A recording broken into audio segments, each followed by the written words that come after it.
Chapter 1479. The completion of these two transactions was equivalent to earning another 12,000 law origin crystals for Lin Yuan. It was enough for the princess to spend a long time.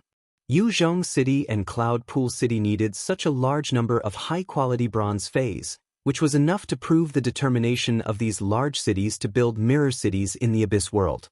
Lin Yuan, who had an understanding of the dimensional world, knew how difficult it was to develop resources in a dimensional world.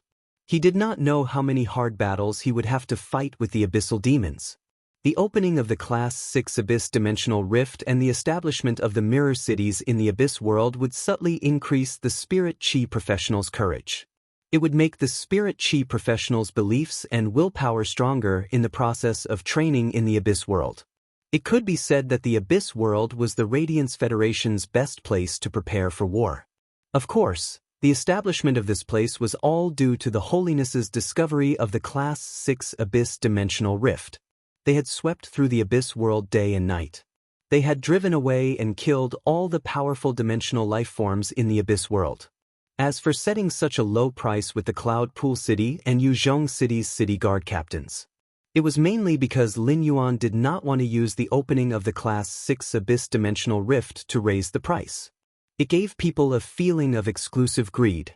Otherwise, at this juncture, when all the factions were recruiting creation masters, Lin Yuan was asking for 10 or even 15 Law's origin crystals.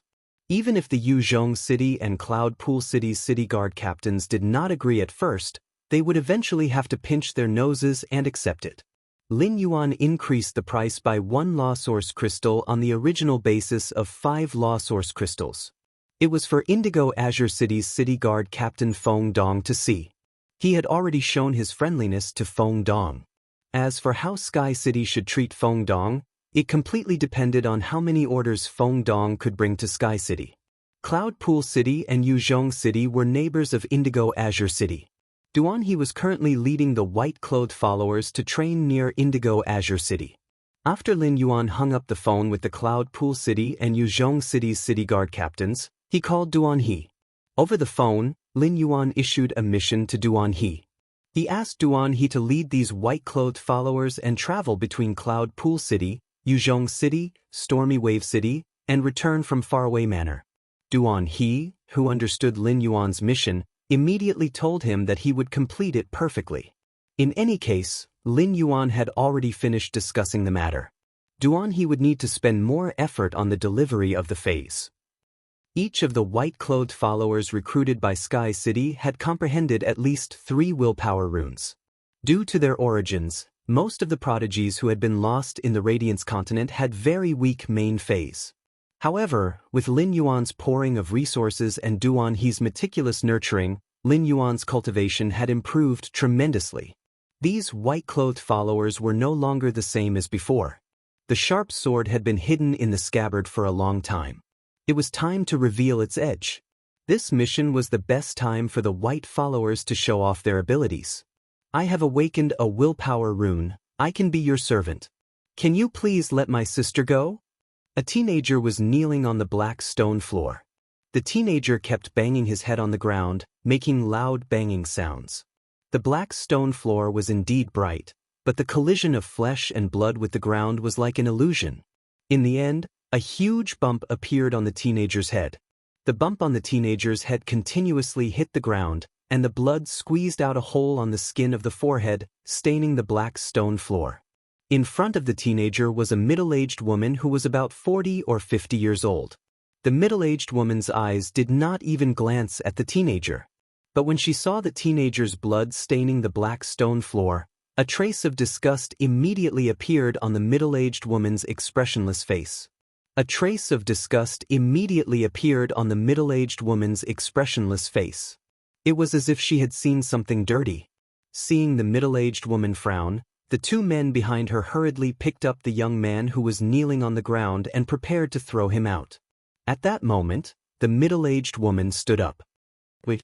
After saying that, the middle-aged woman walked in front of the teenager and said in a disdainful tone, "Kid, you have a good idea. Kid, you sure have a good idea. You have awakened a willpower rune and want to stay in the castle as a servant. Are you trying to freeload one of my fays?" It is your sister's fortune that the sixth young master has taken a fancy to her. If your sister stays by the sixth young master's side and serves him well, you might be able to live a better life in the future." After speaking, the middle-aged woman picked up the jade wheel on the table, turned around, and walked into the castle. When she left, the middle-aged woman used the jade wheel to gently roll on her face, maintaining her skin. Her expression was full of satisfaction. The teenager was left with his head on the ground. The dizzy teenager gritted his teeth, and his eyes were filled with hot tears. However, he did not dare to let his tears drip on the black stone floor. The sixth young master had taken a fancy to his sister, and his sister had no way of rejecting him. Because of this, the teenager told his sister the secret that his sister did not allow him to say. The two men beside the teenager had all kinds of tattoos on their bodies. One of the men had a totem tattoo on half of his face. It made the man look very fierce. Seeing that the teenager was about to cry, the man said playfully, "Kid, the master of our castle does not like to see people cry the most. Anyone who dares to cry in the castle will not have a good ending. If your tears fall, I won't have to throw you out." When the man said that, his face showed a ruthless expression. It was as if the teenager was going to kill the moment his tears fell. That was indeed the case. The other man said in an unfriendly tone, "Fourth brother, why are you wasting time with this kid? Throw him out so that we can go back and report. This kid's sister is with the sixth young master, we might have to go back. Send this kid's sister back." When the man said this, he purposely emphasized his voice. It was as if he wanted to purposely provoke the teenager he was holding up. Sure enough, as soon as the man's voice fell, the man felt the muscles of the teenager he was holding up tensed up. This was a man's bad taste. Men love to feel helpless and hopeless lives, fear, worry, and powerlessness. The teenager's fingernails had already pierced into his palm. However, compared to the pain in his hand and forehead, the teenager's heart hurt more. The teenager's parents passed away early, and he and his sister depended on each other since he was young. The teenager knew how good his sister was to him. It was not that the teenager did not think that his sister would marry someone in the future. Although the teenager was a little helpless against this, he did not dislike it. However, the sixth young master in this castle was basically a sick devil. His sister would fall into the hands of the sixth young master in less than 3 days. It was not the sixth young master who killed his sister. It was his sister who could not bear the humiliation and ended her life. Chapter 1480. Based on the youth's understanding of his sister. Compared to the former, the youth felt that the latter was more likely. At the thought of this, a feeling of despair filled the youth's heart. At this moment, the youth wished that he had enough strength to rush into the castle and take his sister away. He wanted to kill all the bad guys that obstructed him, including the sixth young master. All of a sudden, the youth felt a wave of dizziness. The incessant banging of his head on the ground had given the youth a concussion. Slowly, the youth's consciousness weakened. When the two tattooed men saw that the youth had fainted, they couldn't help but feel bored. When they walked out of the castle, they threw the youth at the castle's entrance as though he was a piece of trash. The youth's shabby and sorry state seemed out of place when compared to this imposing castle. After an unknown period of time, the youth felt a chill around his body and woke up. When the youth opened his eyes, it affected the wound on his forehead. The youth couldn't help but gasp in pain. The cool air poured into his throat and pulled the youth's thoughts back to reality. After looking in the direction of the Blackstone Castle, the youth staggered back home. He might not be able to see anyone in the vicinity of the Blackstone Castle. But in the dark, there were guards on duty. His sister must already know that he had come to the Blackstone Castle. If he lingered here and didn't leave, he might be killed by the guards. He couldn't do anything for his sister, and he didn't want his sister to be sad because of his death. At this moment, the youth wished for a miracle to happen. The first tattoo on his body was from his mother, and the second was from his father. After his parents died, his sister helped him tattoo them on his body. Back then, the youth still remembered that he had begged his sister to tattoo them on his parents. This way, the family could be reunited again. The youth clenched his fists tightly, and fresh blood dripped onto the ground from time to time. After walking out of the Blackstone Castle and arriving at the alley, the youth smashed his fist on the wall fiercely. In the Blackstone Castle, there was a Mother Earth, which was considered a mid-class noble in the entire Mother Goddess Federation. Above Mother Earth was Heavenly Mother. Mother Earth was usually held by Class 1 to Class 3 creation masters and experts below Emperor class. Heavenly Mother was held by Class 4 creation masters and experts above Emperor class. There was only one Mother Goddess in the entire Mother Goddess Federation. He was the only Class 5 creation master in the Mother Goddess Federation. The Mother Goddess Federation did not have the concept of Her Majesty. Overlord-ranked and above experts were collectively known as the Mother Goddess Guards. They protected the only Mother Goddess in the Mother Goddess Federation. The entire system of nobility was intricately linked. Mother Earth worked for Heavenly Mother, and Mother Earth could receive rewards from Heavenly Mother. The Heavenly Mother also worshipped the Mother Goddess. The entire pyramid of nobility was so dense that the youth could not even muster the will to resist. If a heavenly god descended, he would really be able to defeat old Mother Earth in Blackstone Castle. The guards that the Heavenly Mother left behind in the Blackstone Castle would definitely kill him. Even if he was lucky enough to defeat the Heavenly Mother's guards, the Divine Mother and the Divine Mother's guards would immediately chase after him. The only way to change one's fate was to become a creation master, becoming the Mother Earth recognized by the Mother Goddess Federation. However, he was too young and couldn't afford to let the creation master appraise him and see if he had the talent of a creation master. Even so, when the young man thought of his sister, he still felt a surge of courage.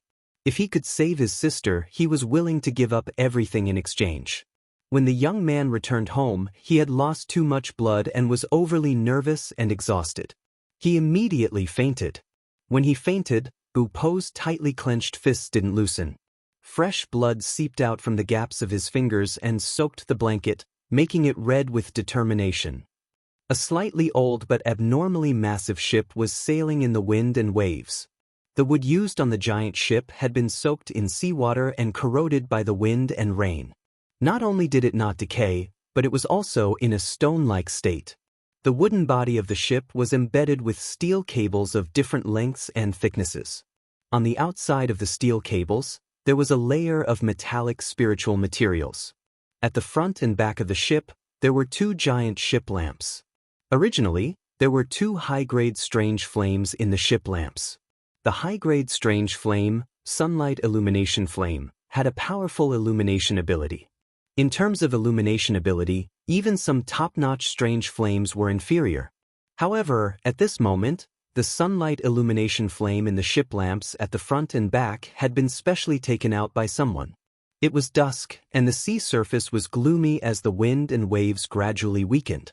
However, under this gloomy sea surface, there were hundreds of black shadows that were at least 5 meters in size following the ship closely. Occasionally, the black shadows would come close to the surface, their black fins covered in sharp barbs. If these black shadows sped up, the fins on their backs could easily split through palm-thick ordinary wooden boards.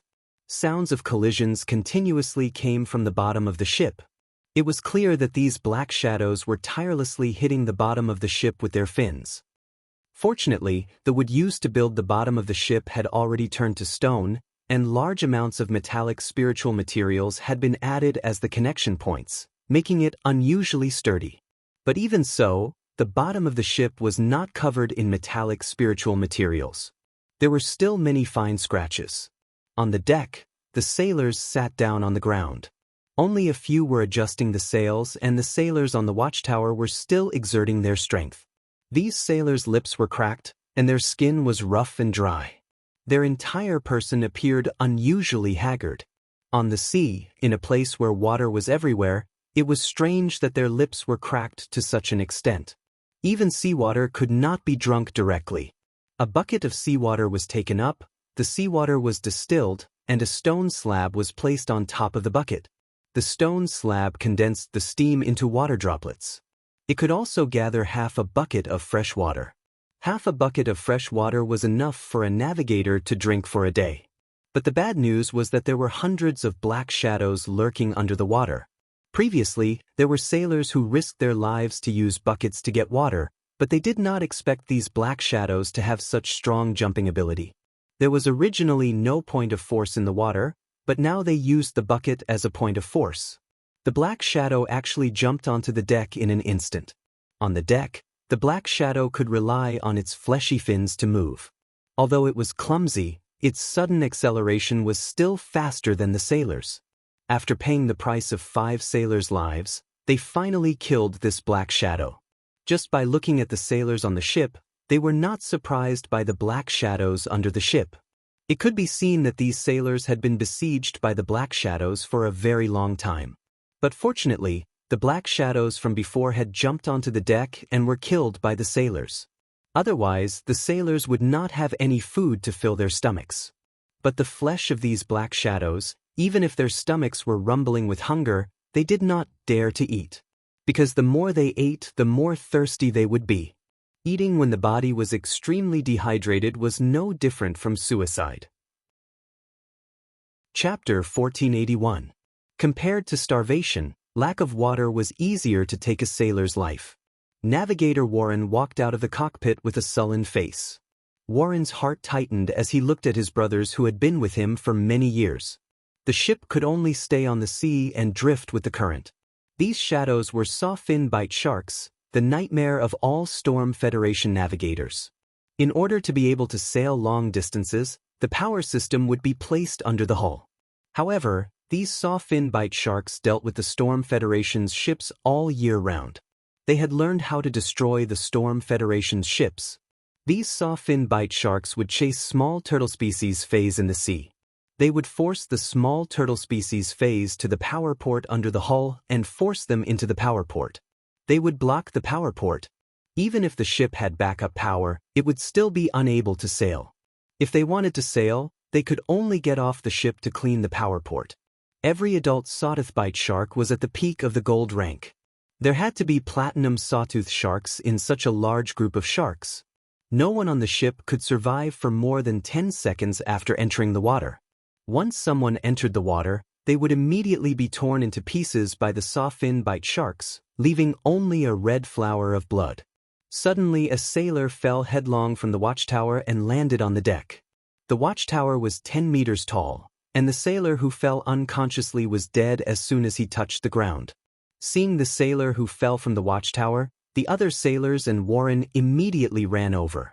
After confirming that the sailor was dead, many sailors were in a state of extreme lack of water. 2 drops of tears rolled down their rough faces. Warren knew that the sailor had fallen from the watchtower because he had just fainted from thirst. If his brothers and himself were to be trapped here, they would definitely die. They would all be wiped out in less than 2 days. His Warren, which was named after him, would also become a ghost ship on the sea. Warren was no longer a young man but a middle-aged man in his 30s. However, Warren still had the drive of a young navigator in his heart.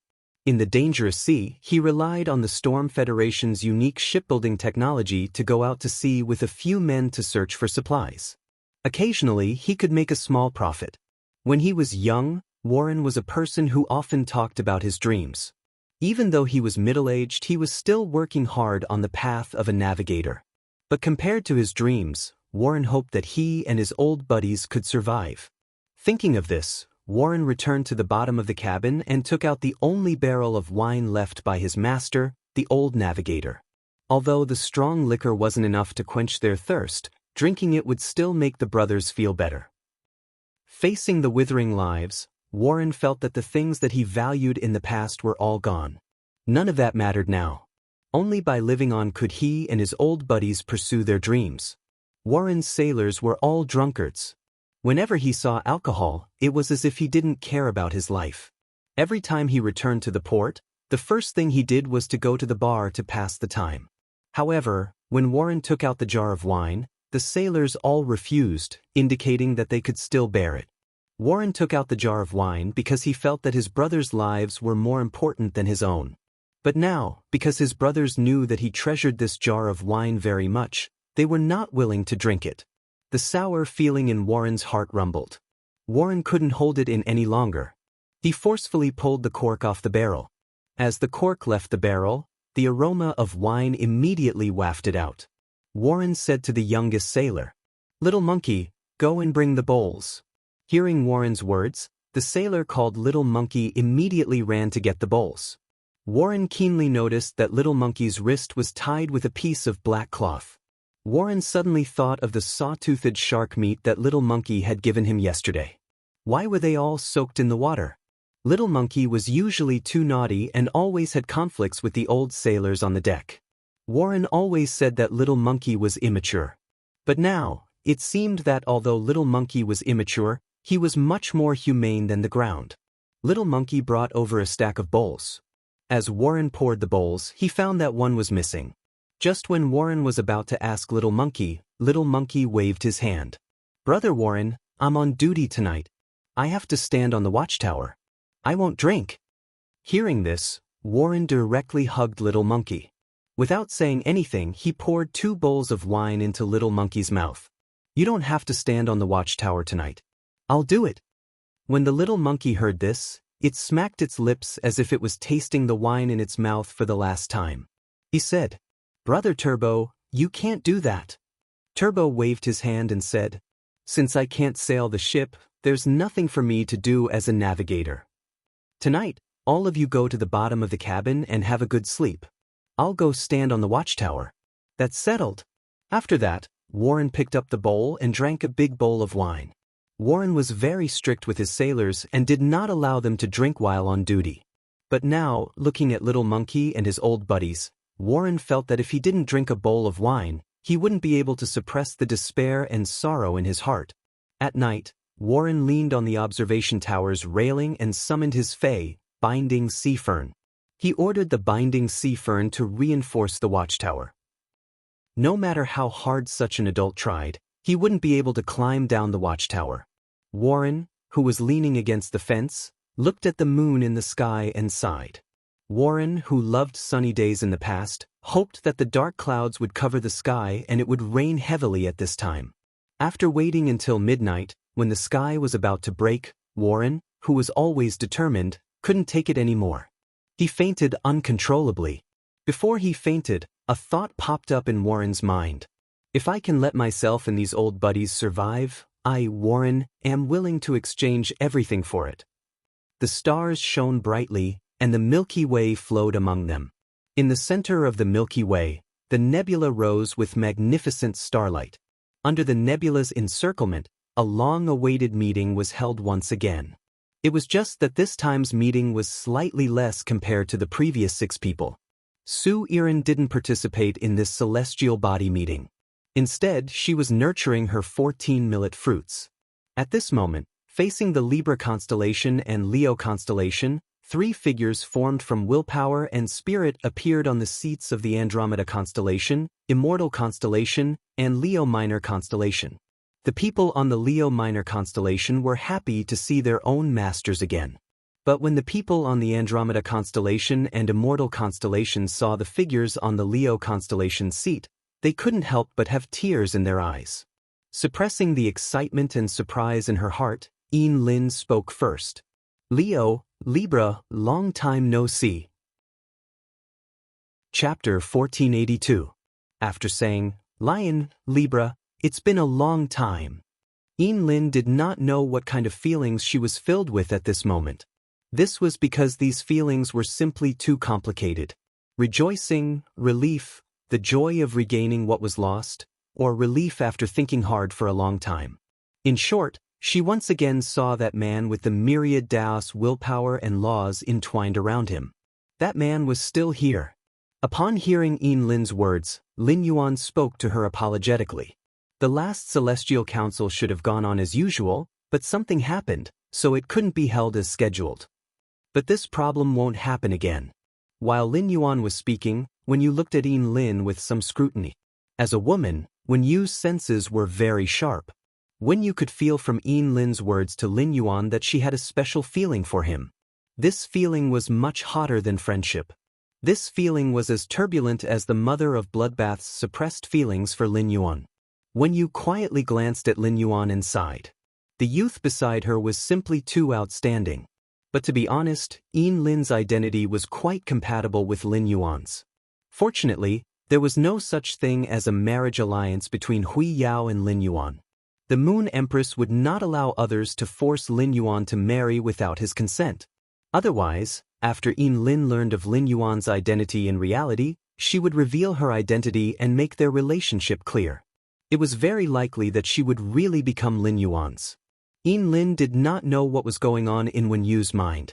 If Yin Lin really knew Wen Yu's thoughts, she would immediately be at a loss whether to laugh or cry. However, after that Yin Lin would reflect on it. Reflect on what kind of gratitude she had for Lin Yuan? Or was it a kind of hazy affection? Just as Lin Yuan was about to continue speaking, a figure condensed from willpower and laws suddenly appeared in front of him and hugged him. This person was Bei Su. Bei Su's behavior made Wen Yu, who was sitting on the Libra's seat, unable to react at all. Wen Yu's brows furrowed immediately. Everyone in the Celestial Council was in the form of willpower and souls. Only Lin Yuan and Wen Yu, who sat on the 12 golden thrones, could judge the souls in the Celestial Council. No matter what Bei Su did, he could not hurt Lin Yuan. However, in Wen Yu's eyes, Bei Su's actions were a little too overbearing. Lin Yuan was also stunned by Bei Su's hug. Immediately after, a smile appeared on his face. Lin Yuan's body, which was composed of thousands of laws and willpower, gently opened his arms and hugged Bei Su. It was a response to Bei Su's long-awaited reunion. Lin Yuan gently patted Bei Su's back. After Bei Su's emotions stabilized, Lin Yuan released Bei Su's embrace. Bei Su was too surprised and excited just now. Bei Su, who had now recovered, couldn't help but blush at the thought of his previous actions. Bei Su used to be a lowly cursed stone worm that mined in the underground world. It was Lin Yuan who had helped Bei Su get rid of the cursed stone worm's identity. It gave Bei Su a new life. Lin Yuan had prepared all kinds of Fey enhancement potions and knowledge for himself, regardless of whether they were big or small. It could be said that Bei Su, who was originally alone, had already regarded Lin Yuan as his most cherished person. Bei Su scratched his head in embarrassment, just like a little kid. He returned to his seat at Immortal Constellation Mountain. Seeing Bei Su return to his seat, Trey couldn't help but curl his lips. I haven't hugged Master yet. Why did Immortal Constellation hug Master first? Trey had the temperament of a young man. Just as he was about to go forward and hug Lin Yuan said very seriously, the South Corona will not participate in the Celestial Council this time. Lin Yuan's words stunned Yin Lin, Bei Su, and Trey. The three of them clearly remembered that the South Corona had signed a contract with the seat at the previous Celestial Council. Why didn't he appear at the Celestial Council this time? Could it be that the South Corona had offended the lion and scale and was chased out by them? Or had something happened to the South Corona in these 14 days? Just as the three of them were letting their imaginations run wild, they heard Lin Yuan explain. I have already met the South Corona in the real world. I have some matters to discuss with the South Corona in the real world. Therefore, the South Corona will not participate in most of the Celestial Council in the future. Upon hearing Lin Yuan's words, Yin Lin, Bei Su, and Trey revealed a look of understanding. Then, the three of them became envious. This was because Yin Lin, Bei Su, and Trey also wanted to meet Lin Yuan in the real world. What would a lion look like in reality? He recalled that Lin Yuan had told him to go to the Listening Heron Chamber of Commerce to exchange the strange water for heavenly maiden-grade elemental pearls after arriving in the Radiance Federation. Yin Lin asked, Lion, I will reach the Radiance Federation in less than a month. Did I see you when I went to the Listening Heron Chamber of Commerce to exchange for resources? The moment she asked this question, Yin Lin's tone was filled with anticipation. Upon hearing Yin Lin's words, Lin Yuan shook his head gently. Upon seeing Lin Yuan shake his head, Yin Lin's expression immediately dimmed. At that moment, Lin Yuan said, That's right. You probably won't see me when you go to the Listening Heron Chamber of Commerce to exchange for the heavenly maiden-grade elemental pearls. However, you will definitely have a chance to meet me when you stay in Radiance. Upon hearing that, Yin Lin's face immediately revealed a smile. No matter what, he would be able to see Lin Yuan on this trip to the Radiant City. Yin Lin had already regarded it as her greatest gain. Lin could not help but imagine Lin Yuan's appearance in reality. After chatting with Lin for a while, Lin Yuan looked at Bei Su. He asked Bei Su, "It should be very difficult to develop in the underground world, right? Are there any problems that need to be solved or areas that need help?" Upon hearing that, Bei Su hurriedly replied, "Lion. During this time, I have pulled up a 10-man squad in the underground world. Everyone in this 10-man team has a contract with a source-type life form. Recently, I have been leading this squad to clear dimensional rifts below Class 2. On one hand, it can train their combat strength, and on the other hand, they can obtain more resources." At that point, Bei Su suddenly thought of something. "Lion, the bat-shaped ring you gave me already contains a lot of minerals. I don't know how many times better these minerals are than the ones I dug before. Lion, how can I send these minerals to you?" Upon hearing Bei Su's words, Lin Yuan could not help but be a little speechless. Lin Yuan did not expect that Bei Su would think of giving him the resources that he had obtained with his life at this time. Chapter 1483. He had no way of obtaining these resources previously. Now that the Celestial Body Assembly had reached Class 3, Lin Yuan had an idea. He just wanted to use the Celestial Council's Celestial Soul Chair to exchange things with Bei Su. It consumed more law energy than what he had used to teleport Bei Su's items. Lin Yuan did not need the minerals produced from the Class 1 and Class 2 underground dimensional rifts at all. When looking at Bei Su's hopeful eyes, Lin Yuan said, "Don't worry. You can think of a way to forge the ores you've collected into simple equipment that you can wear. Even if your subordinates contract source-type items, it should be difficult for them to defeat an ordinary Class 1 underground creature, right?" To put it nicely, Lin Yuan felt that Bei Su was training his companions. To put it bluntly, Bei Su had to protect these people at all times. Bei Su's team didn't have any creation masters. There was no way to improve the strength of his subordinates' source-type items through the spirit materials they discovered.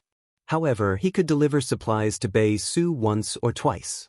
If Lin Yuan were to take care of Bei Su's phase expenses, Bei Su's subordinates wouldn't be able to afford it. That would be a huge burden for him.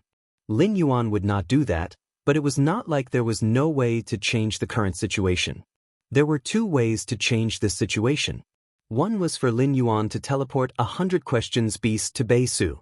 A 100 Questions Beast with the ability of a Pinnacle Class 3 Creation Master would be able to improve the Bei Su team within a short period of time. However, the 100 Questions Beast was of great importance. It could affect the balance of the entire origin world. Even if he sent the 100 Questions Beast to Bei Su without worry, the 100 Questions Beast's ability would be exposed in the rock continent. It would immediately bring about a fatal disaster to Bei Su. Of course, there was another way. Lin Yuan had asked Genius to transmit the Creation Master's knowledge to Bei Su through the end of the connection. In the Celestial Body Council, everyone's body was made up of their soul and will. Lin Yuan couldn't see if Bei Su had Creation Master talent just by looking at the body formed by the soul and willpower. Once Bei Su grasped the knowledge of a Creation Master, he would see if he could concoct the spirit fluid. If he could, it would prove that Bei Su had the talent of a Creation Master. Bei Su would be completely self-sufficient in the future. However, if not, Lin Yuan would have a headache. Upon hearing that, Bei Su could not help but feel a little ashamed. None of his teammates could fight. While cleaning up the underground dimensional rift, Bei Su spent most of his energy on taking care of his subordinates' safety. However, these subordinates greatly affected the speed at which Bei Su collected resources. But Bei Su couldn't just leave these subordinates alone. On one hand, Bei Su's emotions didn't allow him to do this. On the other hand, Lin Yuan's goal was to establish a faction.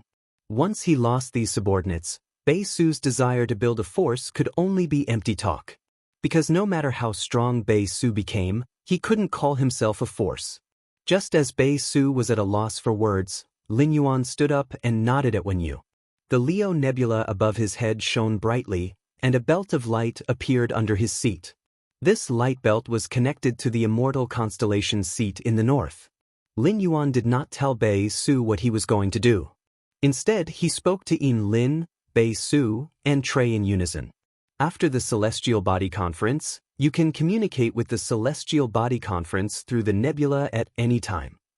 However, the transmission of this information will be accompanied by a great deal of consumption. If it's not something important, try not to send a message to the celestial body conference. Lin Yuan's words delighted Bei Su, Yin Lin, and Trey. Previously, the three of them could only enter the celestial body conference through deep sleep. This caused the three of them to feel a sense of insecurity. They were afraid that the celestial body conference would no longer be open. Waiting was the most unbearable. But now, they had the ability to communicate with the celestial body conference. Even if they didn't use this ability, it could make people feel especially at ease.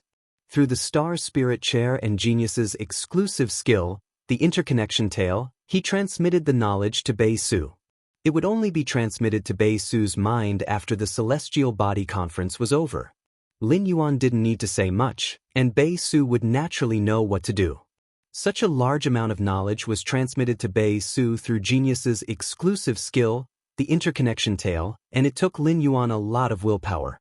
These willpower were all fragmented willpower absorbed from the incomplete fantasy breed phase corpses. It was these willpower that gave the princess dress many messy scenes and textures. After getting rid of these wills, the princess's skirt would become much more beautiful than before. After dealing with Bei Su's matter, Lin Yuan asked Trey, who was at the side. Do you know the Nanma city on the border of the Divine Wood Federation that is closest to the Iron Hammer Federation? Trey nodded and said, Master, I've definitely heard of Nanma city. However, if the border collapses and we reach the territory of the Divine Wood Federation, our Iron Hoof tribe might be killed before we can even reach Nanma city. We can only go as far as the border, where the D-Prime caravan sells their goods. Upon hearing that, Lin Yuan replied, As long as you know the exact location of Nanma city. When you reach the border of the Divine Wood Federation, don't bring everyone from the Iron Hoof tribe to Nanma city. Have the stronger members of your tribe disguise themselves, and then go to Flourishing Prosperity Merchant Guild to find the guild leader, Li Wan. Tell Li Wan that you're looking for someone called Su Iran. She'll make arrangements for you. Trey carefully noted down Lin Yuan's words.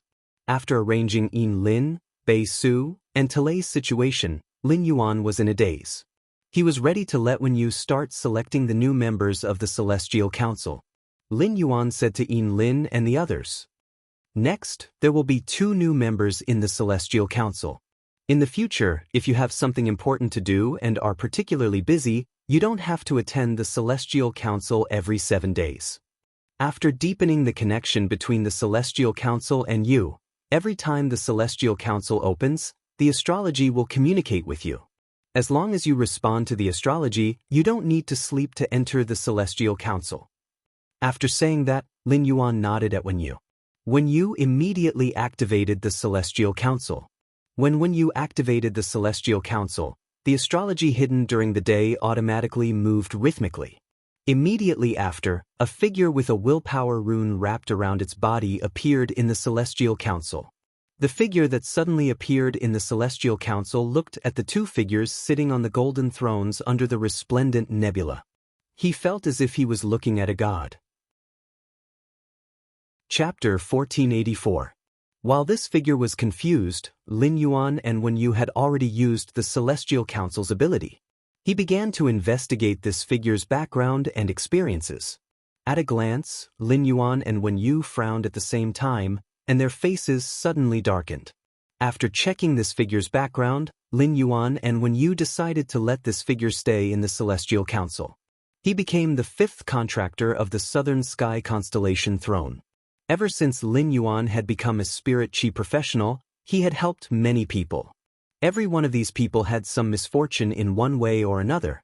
Due to the Insect Queen's injury, Lu Jie had gone from a Radiance 100 sequence member to an ordinary person who could not even use phase.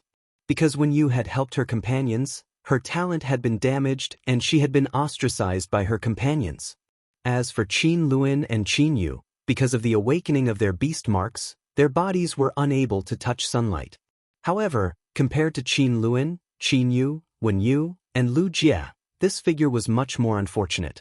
Or rather, using the word unfortunate, To describe this figure's experience was somewhat inaccurate. The experience of this figure could only be described as pitiful. According to this figure's memories and experiences, Lin Yuan knew that this figure was just a teenager who had accidentally awakened a willpower rune. Ever since he was born, his fate had been full of misfortune, and he had never been able to get what he wanted. All kinds of hardships, big and small, were piled on Bu Po's body. Bu Po and his sister, who depended on each other for survival, simply could not breathe. The fact that his sister was kidnapped and forced to get married was the last straw that broke the camel's back. But the root of all this couldn't be said to be the youth's misfortune. Instead, it was because this young man was in an extremely deformed federation, the Mother Goddess Federation. He already had a certain understanding of the Mother Goddess Federation. The Agro-Pattern Main Road was in the southwest of the Radiance continent, and it was the closest continent to the Radiance continent. Apart from the Terra Pattern continent, there was another continent that was very close to the Radiance continent. This continent was called the Fearful Sand continent. There were two great federations on the Frost Sand continent. One of them was the Mother Goddess Federation where Bu Po was. On the Frost Sand continent, the Mother Goddess Federation and the Sand Continent Federation were neighbors. Each of the two major federations had a Class 5 Creation Master. However, as compared to the number of Class 4 Creation Masters, the Sand Province Federation had nearly 3 times more than the Mother Goddess Federation. But under such circumstances, the Mother Goddess Federation was still able to stand against the Sand Continent Federation and was not at a disadvantage. It was because of the Mother Goddess Federation's special system of governance. The ruling system of the Mother Goddess Federation was only divided into 3 ranks: Mother Earth, Mother Heaven, and Mother Goddess. Mother Goddess was the only one in the Federation, and Heavenly Mother controlled Mother Earth. Mother Earth had absolute authority among ordinary people. As long as Mother Earth followed the rules, she could decide the life and death of ordinary people. Bu Po's sister was fancied by a son of Mother Earth, and if this son of Mother Earth directly did something to Bu Po's sister, it would be against the rules. But if Mother Earth's youngest son married Bu Po's elder sister, Bu Po would be the one to die. Whatever Bu Po's youngest son did would belong to Mother Earth's family affairs. Such rigid rules were simple and crude, and there was no logic to speak of at all. Even the only Divine Mother in the Divine Wood Federation had to be restricted by the Divine Mother Guards in certain matters. For example, the Mother Goddess could not marry for her entire life. At the same time, the Mother Goddess had to accept disciples in her prime. He would also pass down his Class 5 Creation Master Path to his disciple. This way, the Mother Goddess Federation's Class 5 Creation Masters could be passed down from generation to generation, repeating the cycle. When mentioning the Mother Goddess Federation, Lin Yuan could clearly feel that his master, the Moon Empress, was unwilling to talk more. Lin Yuan could see that his master hated the Mother Goddess Federation from the bottom of her heart. At that time, Lin Yuan didn't know why his master had such a great hostility toward the Mother Goddess Federation. Moreover, there was some disdain in it. Now that Lin Yuan understood the true situation of the Mother Goddess Federation, he had the same feeling. Lin Yuan's previous impression of the Mother Goddess Federation was that the people loved tattoos. From birth to death, a person would often be covered in tattoos. However, based on Bu Po's experience, Lin Yuan had a more intuitive understanding of the Mother Goddess Federation. At that moment, Lin Yuan heard Bu Po murmur, "Am I dreaming? Or am I already dead?" Bu Po was obviously worried when she said that she was already dead. According to his perception, Lin Yuan understood that Bu Po was afraid that her sister would miss him and be sad for him after knowing. Looking at Bu Po's confused look, Lin Yuan asked, "You're not dead. Welcome to the Celestial Body Council. Do you remember the wish you made before you fell asleep?" Upon hearing that, Bu Po stared at the two figures sitting on the golden thrones in disbelief. Of course, Bu Po remembered what she was thinking before she fell asleep. Even after falling unconscious, Bu Po was still thinking about how to save her sister. Bu Po didn't even have the time to exclaim that there really were immortals in this world. "Dear immortals, if you can save my sister, I will do anything for you. I beg you, please save my sister." Before his voice faded, Bu Po's body, which was transformed from her soul and will, had already knelt on the ground devoutly. His eyes were filled with hope. In the Mother Goddess Federation, dignity was the most important thing, because only some people take dignity as a breath to support their spine. Only then would they have the courage to continue living under the layers of pressure. But now, Bu Po's actions had thrown away her dignity and bottom line. This meant that Bu Po valued her sister's feelings 10,000 times more than her own dignity. Bu Po's request could be considered as a response to the Celestial Council's oath. However, if Lin Yuan wanted to help Bu Po save her sister, he had to think carefully about how to do it. The best way was to make Bu Po become an Earth Mother. However, Bu Po didn't have either of the two conditions to become an Earth Mother. Bu Po was now only a D-rank spirit chi professional who had awakened a willpower rune by chance, but she had never contracted a Fey. Therefore, it was simply impossible for Bu Po to become a king-class expert, even if Lin Yuan could prepare a bronze/epic Fey for Bu Po. At the same time, he also sent over the diamond spirit fluid of this bronze/epic Fey. Given Bu Po's spirit chi professional rank, she couldn't contract it. Therefore, if he wanted to help Bu Po get out of this predicament, he could only try the second way. This second way was like Lin Yuan betting on whether Bai Su had the talent to become a creation master. He was betting on whether Bu Po had the talent to become a creation master. However, if Bai Su lost the gamble, it would be as simple as not being able to enhance his subordinate's source-type life forms. If Bu Po lost the gamble, she would lose her sister because of this. Lin Yuan had never experienced Bu Po's situation before, but he could put himself in her shoes. Chapter 1485. He could not imagine what would happen if Chu Ci encountered the same situation as Bu Po's big sister. How would he feel when he was powerless to do anything? However, after thinking about it, the only way to solve the problem was to bet on Bu Po's talent. After all, the current Celestial Council was still unable to teleport powerhouses over. He couldn't teleport Bu Po over. However, if Bu Po really had the talent of a creation master, she would become a Class 3 creation master in a short time with Lin Yuan's help. Bu Po was only 15 years old now. A Class 3 creation master at such a young age in the Radiance Federation, all of them could be called geniuses that were rarely seen in the world. If Heavenly Mother of the Mother Goddess Federation discovered an outstanding Mother Earth, she would be rewarded by Mother Goddess. Thus, the Heavenly Mother of the Mother Goddess Federation would usually try her best to help the Mother Earth that she discovered. After Bu Po's innate talent was discovered by the Heavenly Mother, in order to receive a reward, Bu Po's innate talent was discovered by the Heavenly Mother. She would definitely report Bu Po's situation to the Divine Mother. It was rumored that the Mother Goddess of the Mother Goddess Federation had already accepted 4 disciples. Presumably, the Mother Goddess of the Mother Goddess Federation wouldn't mind accepting another talented disciple like Bu Po, right? At that thought, Lin Yuan said to Wen Yu, Tian Cheng, it was Lyra constellation that brought Bu Po into the Celestial Body Council. Let Bu Po sign a contract with Lyra constellation. Wen Yu said to Bu Po upon hearing this, Lion allows you to join the Celestial Council. Place your hand on the back of the Lyra seat beside you. Use your soul to sign a contract with this Lyra throne. Bu Po hurriedly stood up when she heard this.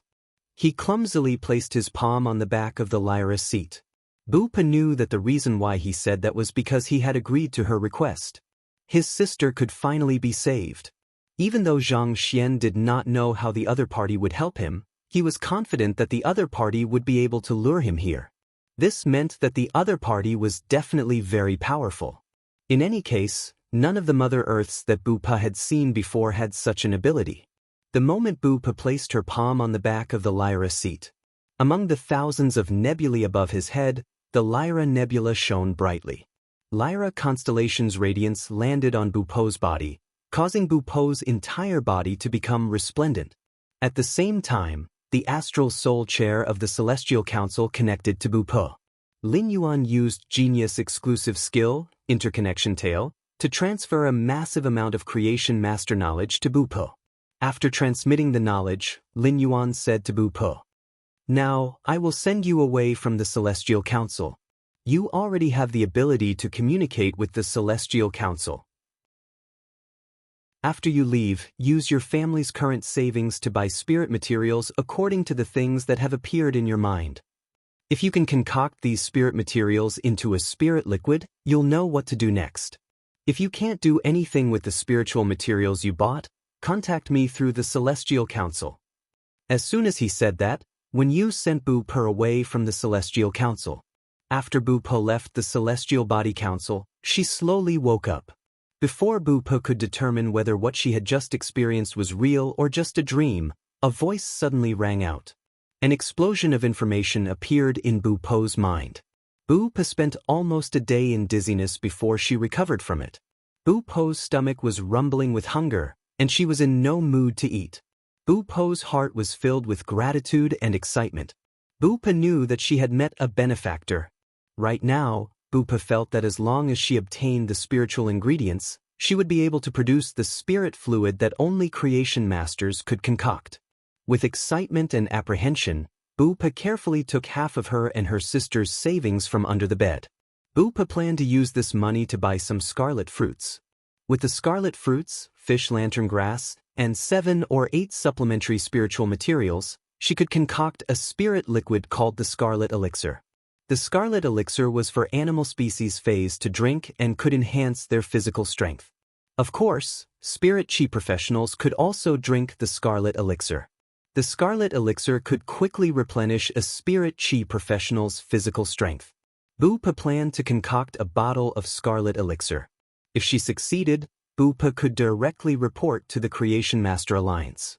She could find Heavenly Mother in the Creation Master Alliance and apply for the identity of Mother Earth. If she could not, Bu Pe would quickly contact the person who had made a promise to her in the stars. After all, her sister did not have much time left. The Divine Wood Federation's wedding process was a total of 4 days.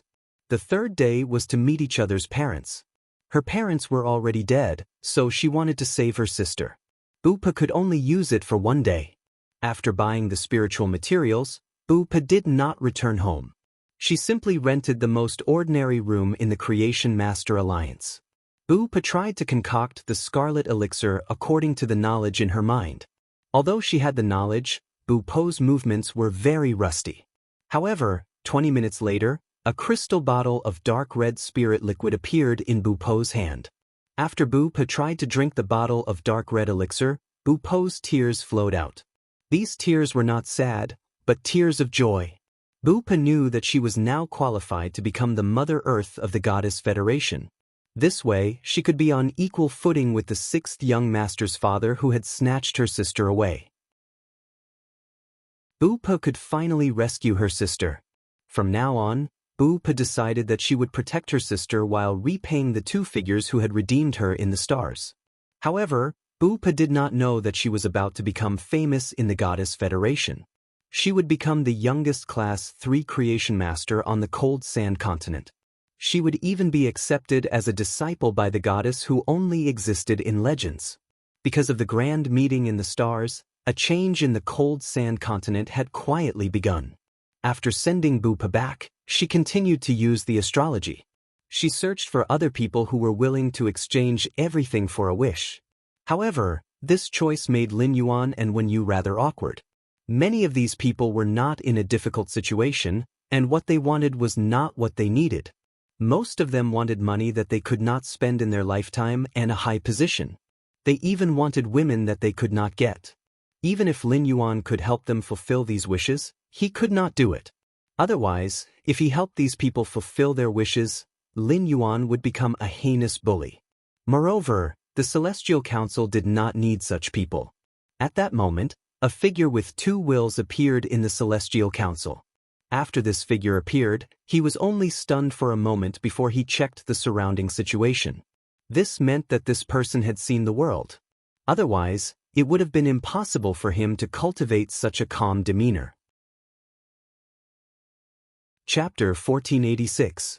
Yin Lin, Bei Su, and Talei looked at the figure that was looking around and muttered in their hearts. They had obviously forgotten that when they first entered the Celestial Council, they were not as calm as this figure in front of them.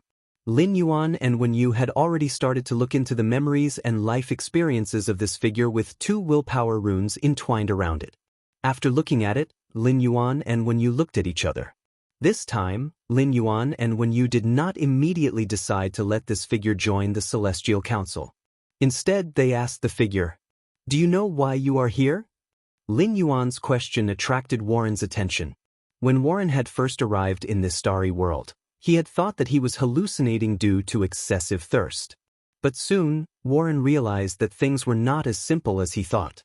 This was because Warren could clearly feel the power of laws and willpower from the 2 figures sitting on the golden thrones. The power of laws and willpower was not something that could be dreamed of. If a person dreamed of laws and willpower, they would be able to dream of the power of laws and willpower. Then, the awakening of willpower runes would not be a problem that troubled all spirit chi professionals. In addition, Warren could keenly feel the 3 people sitting on the golden thrones not far away from him. They were looking at him with inquisitive and curious eyes. This meant that he had mistakenly entered a strange world. After hearing Lin Yuan's question, Warren could not help but ponder. Warren really did not know why he was here. Warren also wanted to know the reason why he could come here. Warren thought about his words and said with some restraint, "My lord, I am just a small navigator." "My lord, I'm just a lowly navigator. I don't know why I'm here. Please tell me." Lin Yuan was not surprised at all when he heard that. According to Warren's memories and life experiences, Lin Yuan understood what kind of person Warren was. It was difficult for a person who had fainted due to extreme thirst to remember the last thought when he was awake. Lin Yuan had to give him some pointers. "You were able to come here because you used your entire being to make a wish. And I can fulfill your wish." Lin Yuan's words made Warren's heart skip a beat. After Warren carefully recalled, he immediately knew what was going on. Then he was pleasantly surprised. In that case, he and his brothers could be saved. At that moment, Warren heard Lin Yuan continue to speak. "But before that, you need to let me know what you can do for me." Back then, when the Heavenly Body Council took in Bei Su, In Lin, Tally, and Bu Po, Lin Yuan had directly absorbed them into the Celestial Council and had not asked questions like, "What can you do for me?" However, he was relatively harsh when facing Warren and Su Iren. This was because the Zui and Warren were very purposeful people. All Su Iren could think about was surviving and reclaiming the Dark Continent. Warren, on the other hand, was thinking about how to have better adventures and become a better navigator. Warren had ideals, but Warren's current ideals conflicted with the goals of the Celestial Council. What the Celestial Council needed was a leader and decision-maker who could build a force in the new continent and expand the territory of the Sky City. He was never an adventurer who was full of the spirit of adventure. If Warren could choose between reality and ideals, he could become a seed that Sky City sowed on the new continent. Only then would Warren be worthy of being saved. There were many pitiful people in the world who were about to lose their lives. If Lin Yuan did not save Warren, he could save others. There was no difference. When Warren heard Lin Yuan's question, he immediately calmed down and carefully pondered over Lin Yuan's words. Soon, Warren sensed the hint of a different meaning in Lin Yuan's words. Lin Yuan was asking what he could do for them. He was not asking what he was worth. When he had introduced himself, he had said that he was a navigator. Obviously, in the eyes of the figure sitting on the golden throne, navigators had no value. As early as when he was on the brink of death, Warren had already questioned the ideal of adventure. If he did not know the danger, he would have gone to the southwest to explore the island. He would not have been surrounded by the sawfin bite sharks. Before he fainted, Warren even had the idea of opening a tavern at the port. However, compared to a navigator, the owner of a tavern was obviously less valuable. After thinking about it, Warren thought of a way to show his value. "My lord, I have been adventuring in the sea since I was young. Although I did not have much experience in adventuring, as a veteran navigator, I have accumulated a lot of connections. If my lord needs, and your location is close to the Storm Federation, I can gather a sailing team to help you. In addition, I will use spiritual materials to build large ships. These large ships may not be comparable to the island whale, but they can be worry-free in the sea." However, as long as you are willing to invest in the construction of large ships, you can use spiritual materials that are above gold, and you can resist the attack of diamond sea beasts. Upon hearing that, Lin Yuan immediately became interested and asked, "You are saying that special ships built with gold spiritual materials can resist the attack of diamond sea beasts? What about ships built with diamond spiritual materials? Can they resist the attack of myth-breed sea beasts?" Warren was secretly shocked when he heard this. How many diamond spiritual materials would be used to build a large ship with all diamond spiritual materials? The amount of spiritual materials consumed was beyond Warren's imagination. The figure who asked the question obviously did not care about diamond spiritual materials. Warren deliberated and said, "My lord, myth-breed sea beasts are usually able to borrow the power of the sea through the rules. There is an old saying among us navigators that if we encounter myth-breed sea beasts, we will definitely die. Even if we use diamond spiritual materials to build a large ship, it may still not be able to resist the crazy attack of myth-breed sea beasts. However, if we encounter fantasy-breed sea beasts, even if they are new suzerain fantasy-breed sea beasts, I believe that a large ship built with diamond spiritual materials can withstand it." After hearing Warren's words, Lin Yuan decided to recruit Warren into the Celestial Council. Sea beasts were rampant in the origin world, and it was much easier to use large ships to replace island whales for trade than nurturing floating island whales. However, if there were any problems along the way, they would immediately lose everything. The Storm Federation's shipbuilding technology was famous in the origin world. In the Storm Federation, those who could call themselves navigators were all driving their own ships to sail on the sea. However, in the Storm Federation, these navigators had another name. They were called pirates. Chapter 1487. The source of income for navigators was often to drive their own ships to those desolate and uninhabited islands to plunder resources. There were even some navigators who engaged in piracy at sea. According to Warren's memories, Lin Yuan knew that Warren belonged to the former. This must be the reason why Warren said that he had a certain reputation among the navigators. Warren had saved many navigators who were being robbed from pirates while they were sailing on the sea. In the origin world, it was extremely risky to rely on the Storm Federation's shipbuilding technology to run on the trade route. However, if the shipbuilding technology was used in the swamp world, it would be completely different. Lin Yuan's current territory in the swamp world was already extremely vast. He had very few manpower in the swamp world. The collection of resources in this territory could only rely on powerhouses like the slaughtering sky butterfly. However, if there were large ships in the swamp world, then once these ships set out, they would not be able to reach the swamp world. That way, they could search for large amounts of soil hidden in the swamp. With Bai Xian leading the fleet, none of the marsh crocodiles dared to attack. In addition, Lin Yuan learned from Sea Empress Yin Dai that most of the sea regions were guarded by sea empresses or sea kings. If he could inform the sea emperor or sea king of a certain sea region in advance.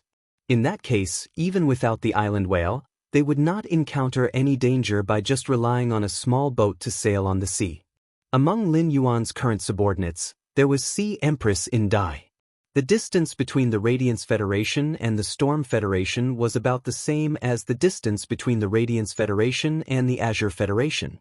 Back then, the Azure Federation and the Radiance Federation had been able to establish the Radiance Blue navigation path because they had built a good relationship with the sea creatures on the entire navigation path. If Yin Dai of the 8 great clans of the Sea Kingdom went to make arrangements, or use some special methods, they would not be able to deal with it. Could a Radiance Wind Sea route be established between the Radiance Federation and the Storm Federation? Of course, these were not things that Lin Yuan could consider at the moment. Currently, Warren's best course of action was to establish a force of navigators in the Storm Federation. Lin Yuan should be thinking about how to help Warren get through the current crisis. Your ability has proven your worth. Now, you can place your hand on the back of the Ophiuchus throne and sign a contract with it. Warren hurriedly signed a contract with the Ophiuchus throne. He asked, "Sir, what do I need to do after this?" Lin Yuan nodded. He said, Use your connections among the Voyagers to form an organization with the Voyagers as its main function. I'll tell you what happens next after you've finished building your force. At this point, Lin Yuan changed the topic and asked, "You were trapped by a few hundred soft-biting sharks. What is your spirit chi professional rank now?" Warren hurriedly replied, "My lord, I am an A-rank spirit chi professional." Lin Yuan asked curiously after hearing Warren's answer. "You're an A-rank spirit chi professional. Why is your main fei, the binding sea fern, only at gold 9/fantasy I?" Lin Yuan's question made Warren a little ashamed.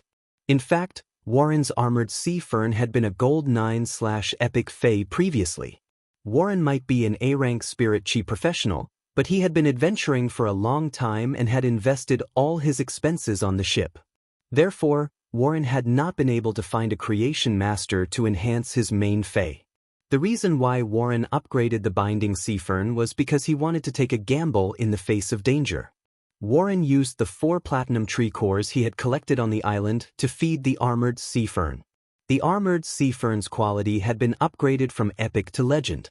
Warren then used one of his willpower runes suitable for the armored sea fern to fuse with the gold 9/legend armored sea fern.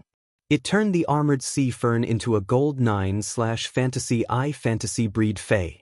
However, Warren did not expect the armored sea fern's strength upgrade to not be able to save the ship's predicament. Apart from the gold soft-biting sharks, there were also platinum soft-biting sharks. In the sea, the gold/fantasy breed armored sea fern could easily crush a gold soft-biting shark. It could also fight with 2 of them and not be at a disadvantage. However, among the hundreds of soft-biting sharks underwater, there were at least 20 platinum soft-biting sharks. As long as the gold/fantasy breed armored sea fern dared to enter the water, it would soon be torn into pieces by the platinum soft-biting sharks. In addition, Warren also found a few shadows that were about 10 meters long. The soft-biting sharks would be able to reach platinum when they were 7 or 8 meters long, and they would most likely reach diamond when they were 10 meters long. Warren deeply regretted that he had not poured his main financial resources into increasing his strength. Even though he was ashamed, since Lin Yuan had asked this question, Warren explained his situation to Lin Yuan in detail. After hearing Warren's answer, Lin Yuan felt that Warren was indeed a crazy adventurer. Warren's spirit chi professional rank also allowed Lin Yuan to find a way to help him. Through communicating with Warren, Lin Yuan found out that Warren's contract direction was for control-type aquatic phase. Through communicating with Genius, Lin Yuan found out that the 100 Questions Beast Legion's inventory didn't have the spirit fluid that could increase the armored sea fern's strength to diamond. However, Lin Yuan happened to have a fei that was very suitable for Warren's other willpower rune, the blue-ringed sea octopus. The other willpower rune that Warren had comprehended was the water poison willpower rune. The blue-ringed sea octopus was a small aquatic fei that attacked and controlled with poison. Moreover, the 100 Questions Beast Legion happened to have the spirit fluid that could increase the bronze/legend blue-ringed sea octopus to diamond. Even if there were really the diamond soft-biting sharks that Warren was worried about, the diamond/fantasy breed blue-ringed sea octopus could also easily kill them with poison. After clearing the soft-biting sharks and obtaining fresh water, the sailors' lives could be saved. After clearing the sea turtle carcasses that were embedded in the engine room, the ship could continue sailing, and everyone on the ship could escape. In a while, when you wake up, there will be a few more things in your hands. You have to ensure that the other sailors don't know about these things. Otherwise, if someone has any improper thoughts, they might want your life. After you get these things, you will naturally know how to clear the soft-biting sharks. After speaking, Lin Yuan asked Wen Yu to use the Celestial Council's functional star spirit chair to pass the bronze X/legend blue-ringed sea octopus to diamond. Together with the 4 bottles of spirit fluid that had helped the blue-ringed sea octopus evolve to diamond, they were all passed to Warren. During this process, Lin Yuan consumed some fragmented and unorthodox water laws. With the vast sea world, those fragmented and unorthodox water laws would only affect Princess Luo Kun's seawater permeability. Chapter 1488. After consuming the fragmented water element laws, Princess Luo Kun dived into the deep blue ocean. They could already clearly see the scene of a giant whale with large wings wantonly cheering under the sea. After dealing with Warren's problem, more than 30 minutes had passed. The Celestial Body Council had come to an end. Warren chatted with Yin Lin, Bei Su, and Tally for a while. After Yin Lin, Bei Su, and Tally got to know Warren, the Celestial Body Council officially came to an end. Warren, who had fallen asleep on the ship's watchtower, opened his eyes the moment he left the Celestial Body Council.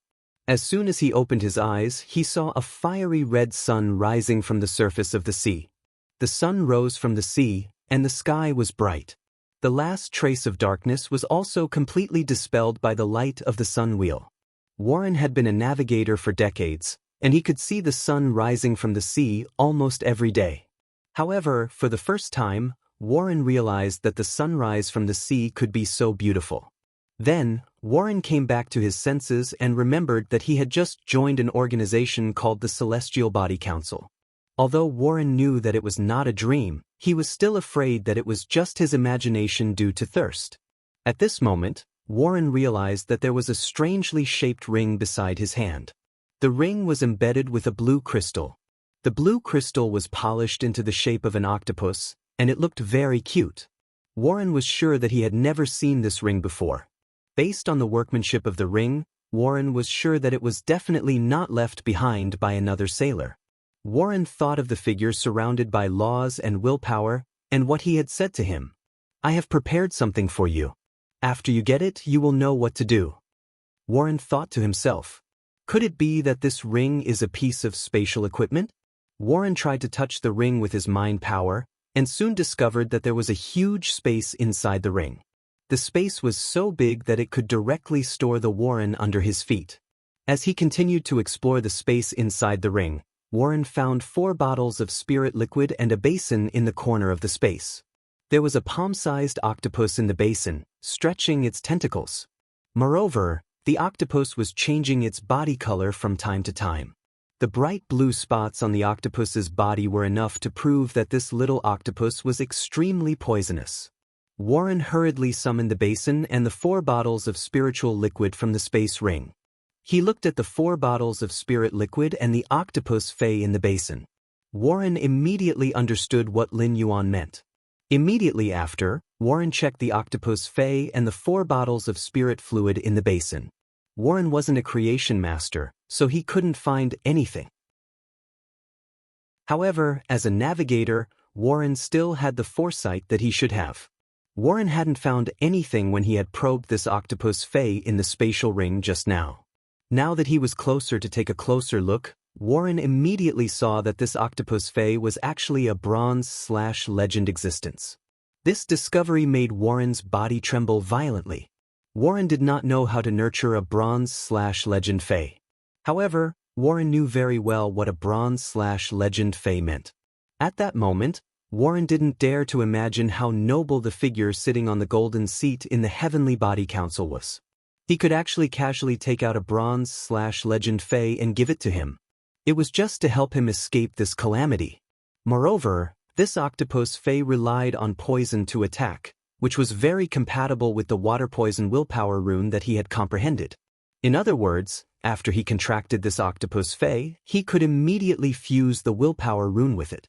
Wasn't this the same as saying that he had contracted a bronze/fantasy breed fey? He had made a huge profit. As for the other 4 bottles of spirit fluid, even if Warren had foresight, he really couldn't see what they were. Even though Warren had foresight, he really couldn't see what they were. However, the crystal bottles that contained the 4 bottles of spirit fluid were marked with 4 numbers from 1 to 4. These 4 numbers let Warren know the order in which these 4 bottles of spirit fluid should be used. After understanding the order in which the spirit fluid should be used, Warren reached out his hand. He carefully signed a contract with the little octopus in the basin. This octopus might look very cute, but Warren was used to seeing marine fays. He could tell at a glance that this little octopus had extraordinary poison. Before the contract was completed, this octopus poison would also have an effect on Warren. The poisons of poison-type fays were never reasonable. There were plenty of contractors in the Storm Federation who contracted poison-type phase but were accidentally injured by poison-type phase and lost their lives before the contract. Once Warren contracted the blue-ringed sea octopus, he wouldn't be afraid of its poison anymore. After the contract, Warren could feel that the blue-ringed sea octopus in the basin was very attached to him. Warren was stunned for a moment. Warren, who had only contracted a marine plant fae, had never experienced the joy of spiritual communication with a fae. Warren used his palm to lift the blue-ringed sea octopus out of the basin. The blue-ringed sea octopus obediently used its tentacles to grab Warren's fingers and interact with him affectionately. After looking at the time, Warren realized that it was soon time for the sailors to wake up. Warren quickly summoned the water poison willpower rune in his spiritual spatial zone and welcomed the cute blue-ringed sea octopus in his hand. Soon enough, the blue-ringed sea octopus fused with the water poison willpower rune and became a bronze/fantasy breed fae. Warren looked at the bronze X/fantasy eye blue-ringed sea octopus and opened the 4 bottles of spirit fluid and fed them to the blue-ringed sea octopus. When the blue-ringed sea octopus drank the first bottle of spirit fluid, its body didn't grow bigger. However, the blue halo on its body became brighter. This meant that the blue-ringed sea octopus poison had been enhanced. But when Warren fed the second bottle of spirit fluid, a sudden change occurred. The palm-sized blue-ringed sea octopus suddenly turned into a giant creature that was about 15 meters tall. Its 8 tentacles were extended, and each of them was 25 meters long. Warren was flabbergasted as he thought that the fae that Lin Yuan had given him was so awesome. However, if Lin Yuan was here and saw this blue-ringed sea octopus that had just been promoted to gold, he would definitely sigh at Warren's luck. There were many legends about octopus faes. In prehistoric atavism, they could awaken the giant octopus bloodline. Octopus faes that awakened the giant octopus bloodline often had the possibility of attacking that indescribable bloodline. Gu Lang's great old-time squid had been a scarlet giant winged squid before awakening that indescribable bloodline. Now, Warren's blue-ringed sea octopus had unexpectedly awakened the prehistoric giant octopus bloodline. It already had the possibility of attacking that indescribable bloodline. Chapter 1489. If it wasn't for the blue-ringed sea octopus still communicating with Warren intimately and putting its tentacles on Warren's body and tickling his waist, Warren might not be able to endure it and run to the cabin to hide. Warren might be a little apprehensive when he saw the massive blue-ringed sea octopus, but he was also very happy. The saw-toothed bite shark had a quick hunting instinct.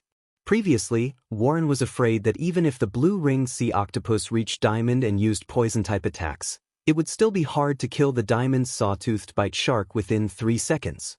This made the petite blue-ringed sea octopus very likely to be swallowed by the saw-toothed bite shark. Even if the blue-ringed sea octopus was lucky enough to not be bitten by the saw-toothed bite shark and only be swallowed into its stomach, it was still very likely to kill the blue-ringed sea octopus. Even if it did not kill the blue-ringed sea octopus, it was destined to be controlled. The belly of the Diamond's saw-toothed bite shark was not a comfortable place to rest. The saw-toothed bite shark had a large number of sea turtle faes in its diet. It could even digest a sea turtle's shell, which was enough to show how corrosive the saw-toothed bite shark's stomach was. Even if the strong acid did not corrode the blue-ringed sea octopus's body, the blue-ringed sea octopus could not rely on its poison to break out of the saw-toothed bite shark's body. However, Warren was no longer worried. Even if the massive blue-ringed sea octopus was bitten by the Diamond's saw-toothed bite shark, it would only injure its tentacles. Only the tentacles would be injured, and their lives would not be affected. But soon, Warren realized that he was wrong again. After the 3rd bottle of spirit fluid, the massive blue-ringed sea octopus expanded again. It grew from a 15-meter-tall mass to a 35-meter-tall mass. Its 8 tentacles could reach 80 meters in length. What surprised Warren even more was that the 8 tentacles were like the roots of a plant. Each of them had a dozen or so tiny tentacles growing out of them. Of course, this tiny referred to the blue-ringed sea octopus's 8 main tentacles. Even the shortest tentacles could reach 20 meters in length. It was not impossible for the longer ones to reach 30 meters. At this moment, the halo on the platinum blue ocean octopus was so bright that it hurt Warren's eyes. Warren swallowed his saliva as he fed the last bottle of spirit liquid in his hand. The blue-ringed sea octopus drank the last bottle of elixir. Immediately after, Warren felt his feet sink in, and the deck made a sour, sizzling sound. The body of the blue-ringed ocean octopus had completely blocked Warren's line of sight. The deck of the ship that was 150 meters long simply couldn't accommodate the blue-ringed giant octopus that had undergone another mutation. The blue-ringed giant octopus lay on the hull, half of its body already submerged in the sea. According to Warren's estimation, the giant octopus was at least 80 meters tall. Every main tentacle was nearly 300 meters long when stretched out. The main tentacles were clustered tentacles that looked like roots, and the shortest ones could reach up to 50 meters. It was long enough to reach 100 meters. Its body length was already comparable to a small cetacean fay. The diamond/fantasy blue-ringed giant octopus didn't just become larger. Warren saw that the main tentacles and the auxiliary tentacles of the giant octopus had dark blue thorns that were about half a meter long.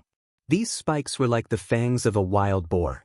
Warren found it hard to imagine that the blue-ringed giant octopus would swing these half-meter-long spikes at the enemy. What kind of enemy could withstand such a blow? If the tentacles went down, these spikes could blast a big hole in the enemy's body. Moreover, the color of these blue spikes was the same as the blue halo on the blue-ringed giant octopus's body. Clearly, these blue spikes were poisonous. The blue-ringed giant octopus, which had just advanced to Diamond X/Fantasy I, was either extremely hungry or had a very brutal nature. As soon as it entered the sea, it attacked the sawfinbite sharks in the sea. In addition, the sawfinbite sharks had the instinct to hunt quickly. The sawfinbite sharks that had followed the ship for a long time had a subconscious understanding. When the ship was besieged to a certain extent, there would always be food falling from the sky.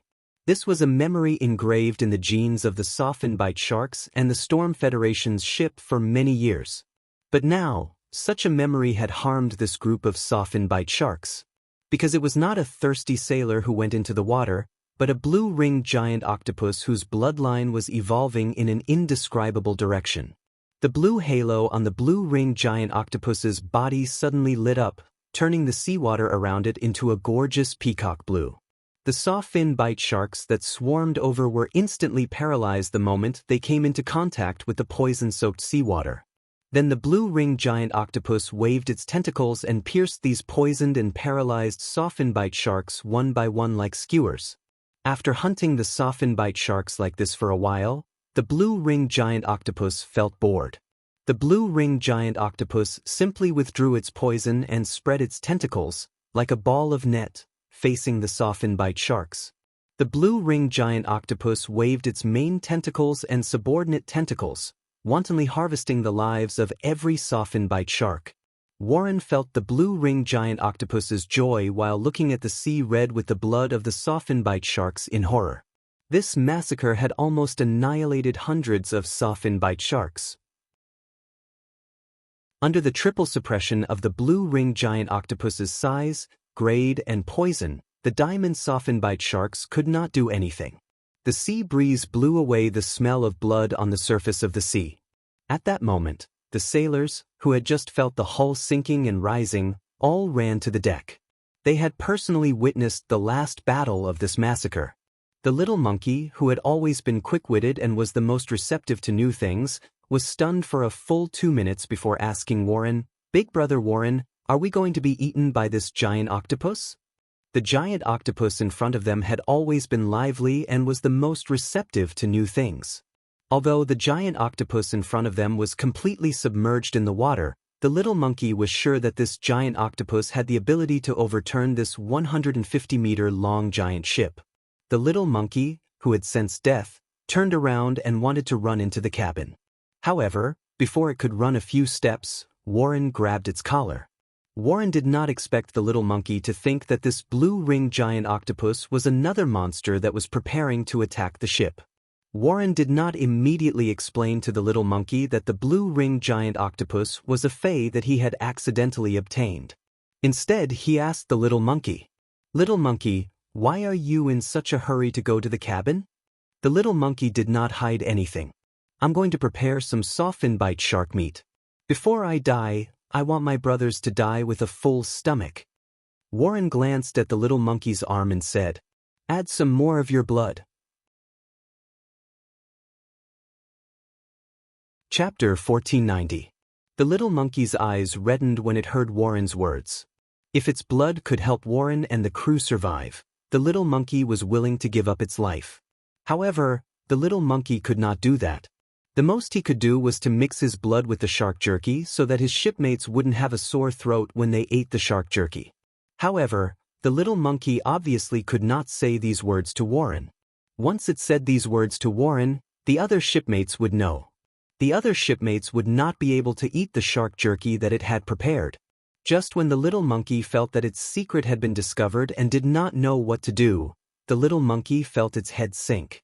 Warren's wide and rough palm gently rubbed the little monkey's curly hair. Warren did not say anything to the little monkey. He just looked at it deeply. Then, Warren changed the topic and shouted at the sea. "Blue Ring, use your tentacles to help clean up the turtle shell in the engine room at the bottom of the ship. Then, brothers will get some water to boil." Warren's words brought the sailors, including the little monkey, back to their senses. Then, there was a burst of loud cheers on the deck. The Warren, which had survived the disaster, carried the sailors and Warren's joy, turned around and sailed to the port of the Storm Federation's Cold Dragon City's Doro district. When Yu's sacred source life form, the Celestial Parliament, had been upgraded to 3-star. In addition, when Yu's mental power had improved a lot compared to before. The Celestial Parliament had lasted for more than 40 minutes. When Yu still did not feel dizzy and her spiritual energy was exhausted like before. After leaving the Celestial Parliament, Lin Yuan looked at Wen Yu beside him. He recalled what he had learned about the Blissful Sea tribe in Zhou Jiasen's store. Although Lin Yuan had mentioned to Wen Yu about establishing an information channel, he had not had the time to carry it out. Now, Lin Yuan decided to establish an intelligence department as Sky City's top priority. "Wen Yu, do you have any plans for the intelligence department?" Wen Yu replied with a serious expression. "Young master, our Sky City has never had our own intelligence department before. If we want to establish an intelligence department, we must start from scratch and build it bit by bit. We cannot rely on the intelligence relationship of any force. We need to ensure that everyone in the intelligence department is absolutely loyal. This is the only way to ensure the accuracy of the information we have. As for concealment, when the time comes, the information will be transmitted using the paper crane pact, so there's no need to worry at all. When I'm selecting people, I'll personally use the source paper's exclusive skill, reality paper, to check their loyalty." Upon hearing that, Lin Yuan knew that Wen Yu had a clear plan for establishing the Sky City's intelligence department. Suddenly, Lin Yuan thought of Qin Lun, who was training with Listen. Qin Lun awakened the Extreme Night Jade Sky Scorpion beast mark and contracted another Extreme Night Jade Sky Scorpion.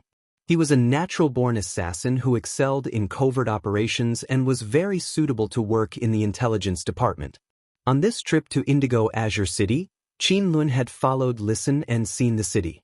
For now, it would be better to send Qin Lun to Wen Yu's side.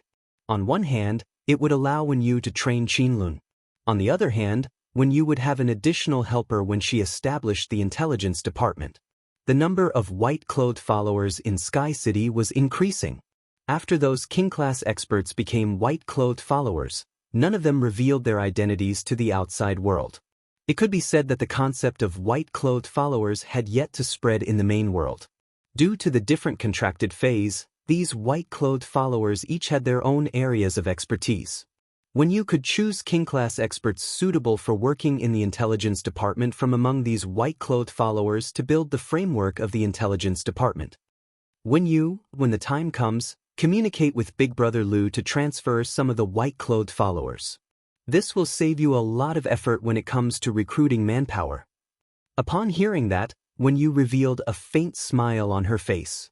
She said softly, "Young master, with the source paper's faceless paper and the exclusive skill reality paper, It's actually not difficult to establish an intelligence department, but it's a little cumbersome. Don't worry, young master. In less than half a year, I'll be able to complete the Sky City's intelligence department. We'll be able to immediately grasp any news from the major factions. With the faceless paper, I can make all the intelligence workers have a specific face. Even if spies from other factions really sneak in, it'll be completely useless. After chatting with Lin Yuan for a while about the establishment of the Sky City's intelligence department, Wen Yu returned to her room. She was ready to log into Star Web and go to manage Sky City's Star Web private faction territory as usual. Then, Wen Yu had to control the source paper on a large scale to produce the faceless paper. In addition, Wen Yu had to increase her strength and design spirit chi clothing. These things added up had already taken up Wen Yu's time. Lin Yuan also had to return to the Spirit Lock spatial zone to continue working. The orders from Cloud Pool City and Yuzhong City made Lin Yuan have to work for 2 more hours every day. Apart from working hard, Lin Yuan only had to wait for 3 days to use the faceless paper to disguise himself. He just had to follow the Creation Master team to the Whale Ocean Trading's old mansion. For Lin Yuan, Wen Yu, Lu Jie, and the others, everything was as usual. However, for most of the spirit chi professionals and ordinary people on Star Web and in the real world, the entire world had changed. The establishment of the Warm Sun Fund in the Xia region had indeed set off a huge wave on Star Web. However, this wave had not surged much before it was overshadowed by the news of the opening of the Abyss world. The Radiance Federation was connected to the Abyss world, and all 32 major cities had built mirror cities in the Abyss world. The factions of each major city needed to establish faction territories in the Abyss world's mirror cities. This caused the entire Radiance Federation's Creation Master resources to be scarce, causing the prices of metals, spiritual materials, ice-type phase, and other resources to skyrocket. The prices of fire-type spiritual materials and exceptional flames had dropped significantly. The changes and turbulence in the market affected the revenue of countless factions. However, such changes could not be avoided because this was the mainstream choice of the era. At that moment, Listen, Endless Summer, and the others returned to the royal capital from Indigo Azure City. After returning to the royal capital, Endless Summer immediately returned to the Return from Faraway Manor. Listen originally wanted to return to the Return from Faraway Manor immediately, but the royal capital was the first to divide the territory in the Abyss world. As a faction in the royal capital, the Listening Heron Chamber of Commerce had to choose whether to establish a faction in the Abyss world or the royal capital's mirror cities. If they wanted to build, the Listening Heron Chamber of Commerce had to pay a certain deposit and bear the cost of building the faction territory buildings. Chapter 1491. The Listening Heron Chamber of Commerce was no longer what it used to be. A few months ago, the Listening Heron Chamber of Commerce was not even a rising faction. Later, it managed luxury resources and barely squeezed into the rising faction industry. However, just a few days ago, the Listening Heron Chamber of Commerce took over all the resources of the Zheng family, a top veteran faction.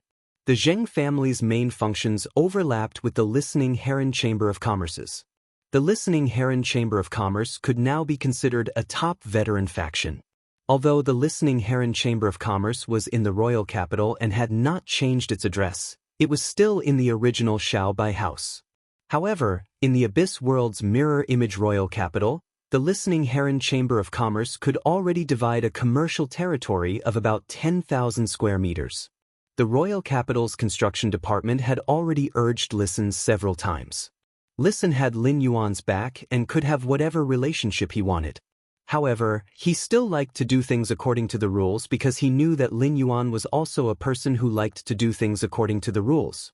At dinner time, Listen hurried back to the Return from Faraway Manor. Listen's return to Endless Summer made the Return from Faraway Manor lively. Lin Yuan specially called Master Hong Xin, Zhang Xiaobai, Lu Pinru, Ten Ran, and Xing into the manor for a meal. After dinner, Lin Yuan came to Listen's side and said softly, "Young master, I've done what I should do on this trip to Indigo Azure City." Young master, I've done what I should do on this trip to Indigo Azure City. Everything that needs to be done has been done. Upon hearing that, Lin Yuan nodded. He was not prepared to ask how Listen had dealt with the Zheng family. Even though Lin Yuan did not want to ask, Listen had already taken the lead to report to Lin Yuan. Since the Zheng family's main function is luxury resources, they have raised a total of nearly 4,000 spirit craftsmen over the years.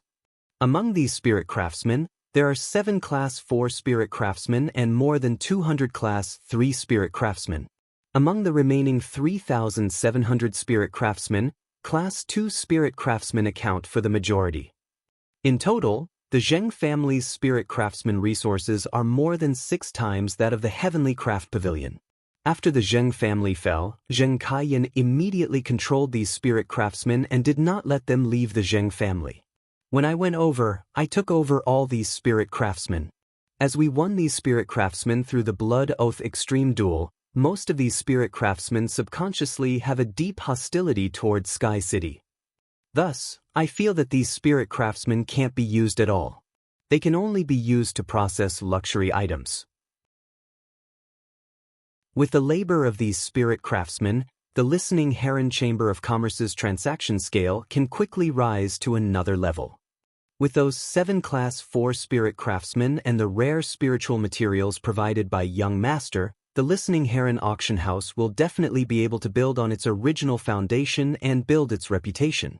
When Lin Yuan heard that, he didn't comment.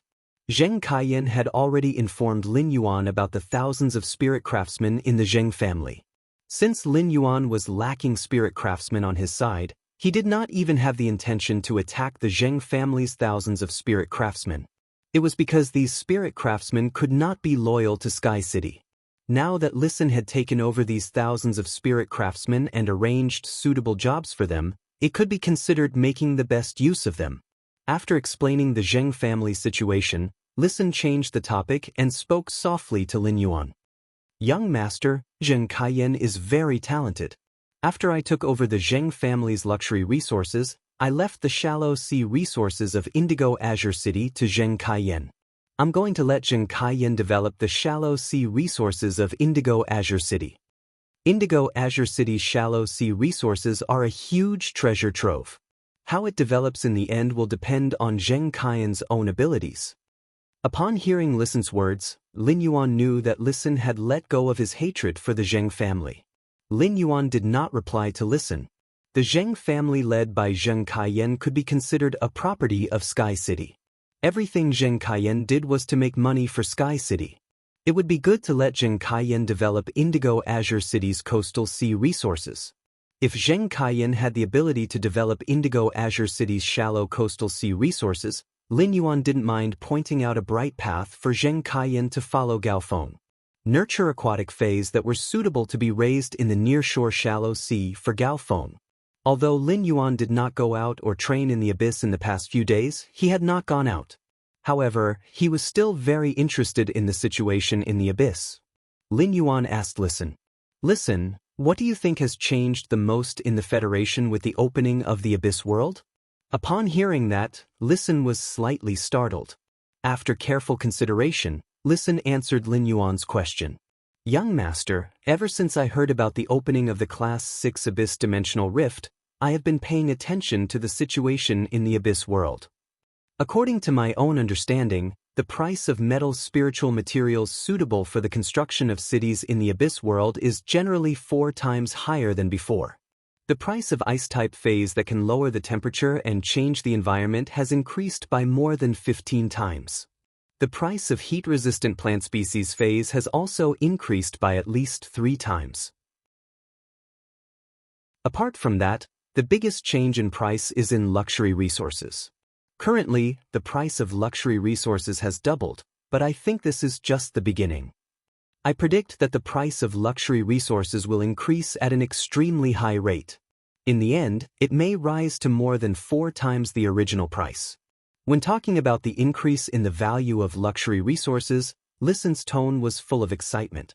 It could be said that the Listening Heron Chamber of Commerce was standing at the vanguard of the change of the times. It wouldn't be long before Listen had the confidence to bring the listening Heron Chamber of Commerce to break through the threshold of a top faction. Upon hearing Listen's answer, Lin Yuan sighed in his heart. The price of metals, spiritual materials, and ice-type phase had risen because the construction of the Abyss World cities required a lot of these things. This would cause adventurer teams to choose underground dimensional rifts when exploring dimensional rifts. This was because only by exploring underground dimensional rifts and obtaining metals and spiritual materials could they maximize their profits. Low-class creation masters would spend a lot of energy and time to nurture ice-type phase. The concentration of creation masters' resources on ice-type phase would lead to a shortage of creation masters' resources on other phase. As a result, the overall price of phase would increase. Spiritual materials were produced from phase, and the increase in the price of phase would inevitably lead to the increase in the price of spiritual materials. It was unknown how many people would have a hard time because of this change. The farming garden was Radiance's granary and stored unpredictable resources. In a change of the times, many speculators were bound to appear. By hoarding metals, spiritual materials, and ice-type phase, they would inflate the price and profit. However, Lin Yuan believed that Tian Feng, who was overseeing the farming garden, would soon take action. As long as the farming garden opened its warehouse and poured supplies into the market, the prices of all spiritual materials, phase, and metals in Radiance's market would immediately return to the original level. Chapter 1492. However, the plantation would release these resources that ordinary people and spirit chi professionals consumed daily. It would not release luxury resources because of the rise in the price of luxury resources. This was because metal spiritual materials, ice-type phase, and the like were the daily consumption of ordinary people and spirit chi professionals, which involved the livelihood of the Radiance sect. On the other hand, luxury resources had nothing to do with the Radiance sect's livelihood. The price of luxury resources was so high because the major factions had hyped it up for the sake of face. Therefore, after the prices of other resources stabilized, the price of luxury resources would soar. After all, when the major factions established territories in the mirror world, they would inevitably have to buy a few sets of luxury items. This would undoubtedly drive the prosperity of the luxury goods market. In addition, after those speculators found that there was no place to speculate in the ordinary spiritual material market, they would turn their attention to luxury resources. Lin Yuan was waiting to see how Listen would capture this koi given by the times. Listen would hold this koi given by the times and transform into a dragon. During these 2 days, Lin Yuan did not receive any news from Bu Pe. As the saying went, no news was the best news. It seemed that Bu Pe had the talent of a creation master. Bu Pe should have become a creation master and gotten rid of the predicament. In order to better understand the Radiance sect's current situation, Lin Yuan worked hard. At night, he specially logged onto StarWeb and checked the forums and posts. In these StarWeb forums and post bars, Lin Yuan found many posts reflecting the problem of the skyrocketing price of spiritual ingredients. Back to the past, is there a mistake? Yesterday, I only bought the ice crystal grass for $600 Federation dollars. Why did the price of the ice crystal grass rise to 8,000 Federation dollars when I went to buy it today? With 8,000 Federation dollars, why would I still buy normal ice crystal grass? I can even buy bronze ice crystal grass with a bad exclusive skill.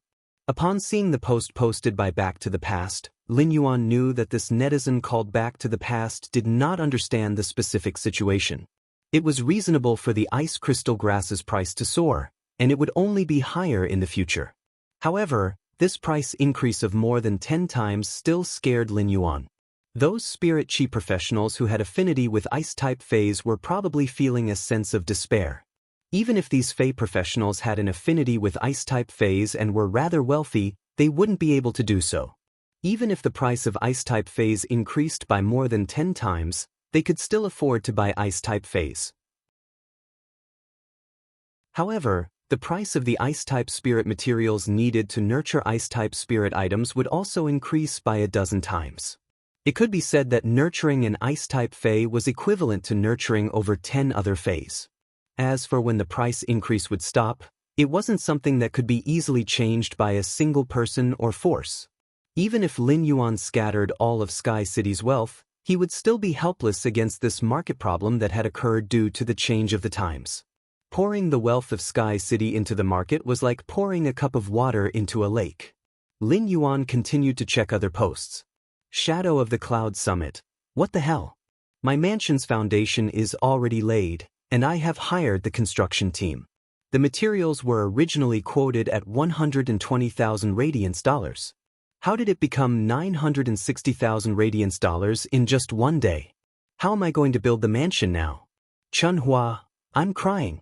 Why are all the creation masters so busy now? Even if I spend money, I still can't get a queue. Why have the creation masters that I worked with before all gone to the Whale Ocean to trade?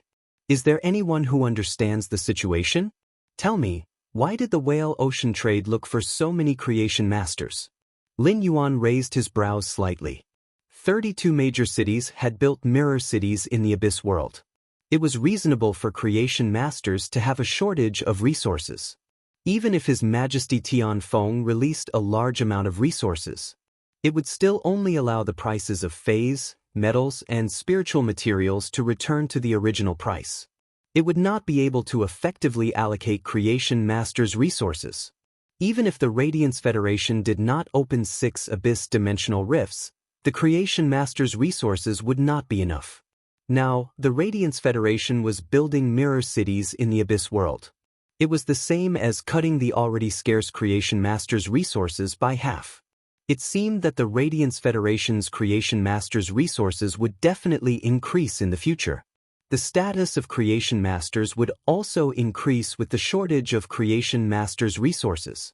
By then, the status of Class 5 spirit craftsmen and Class 5 weavers would probably be among the pinnacle lifestyles. It was only comparable to the status of creation masters below Class 4. Shadow of the Cloud Summit's post inexplicably linked the shortage of creation masters' resources to the pinnacle faction, the Whale Ocean trade. With each refresh, the number of likes and comments on Shadow of the Cloud Summit's post increased exponentially. In less than 5 minutes, Lin Yuan found that Shadow of the Cloud Summit's post had become a hot topic on the Star Web Forum's homepage. The Whale Ocean trade had gathered so many creation masters to take advantage of the chaos. The sudden opening of the Abyss world was equivalent to shining a beam of light on the people who were taking advantage of the chaos. It could be said that the Whale Ocean trade had no way out. Even if the Whale Ocean trade had many concerns and wanted to stop this behavior, there was no chance at all. Afterward, the Whale Ocean trade was bound to be hammered by the High Lords. Even if the Whale Ocean trade did not do anything this time, the Spirit Guard's investigation would surface all kinds of previous behavior. Therefore, the Whale Ocean trade's only way out was to fight for an opportunity in desperation. What Lin Yuan could not understand was why the Whale Ocean trade dared to do this. Could they really retreat unscathed after doing this? Lin Yuan continued to look at the posts on StarWeb and found that there were more and more posts about prices. It could be said that Radiance was currently at a stage of extreme repression. Just as Lin Yuan understood the current situation and was about to log out of StarWeb, Gung Yuan issued a statement to all StarWeb netizens through StarWeb officials with thunderous momentum. Farming. Due to the opening of the Abyss world, the big cities need to build mirror cities in the Abyss world. In addition, the Abyss world is unbearably hot, causing the prices of many phase and spiritual ingredients in the market to increase greatly. The farming yuan has decided to release 600 million tons of bronze, 100 million tons of silver, 2,000 trillion tons of gold, 10 billion tons of platinum, and 500 million tons of diamond metals every month. There will be 110 trillion ice-type phase of all grades. The other spiritual ingredients and phase that are affected will be released by the farming yuan, allowing the market prices to return to their original state. From the moment this news is released, the farming yuan will regulate the prices of all phase and spiritual ingredients in the market. Within 72 hours, Radiance's phase and spiritual ingredients will return to their original prices. If there is a big city or region that has not regulated the prices of phase and spiritual ingredients, you are welcome to report it to the farming yuan through StarWeb officials. Chapter 1493. Lin Yuan was shocked when he saw this message. Then, a warm current rose from Lin Yuan's heart and cleansed his whole body. What was the magnanimity? What was the ability of magnanimity? Lin Yuan had long thought that Gung Yuan would intervene in the market price. However, he did not expect that Gung Yuan would act so quickly. Within 2 days of the incident, when public opinion had just surged on Star Web, Gung Yuan had already made the final decision, quelled this public opinion, and completely resolved the matter. At the same time, the resources released by Gung Yuan shocked Lin Yuan.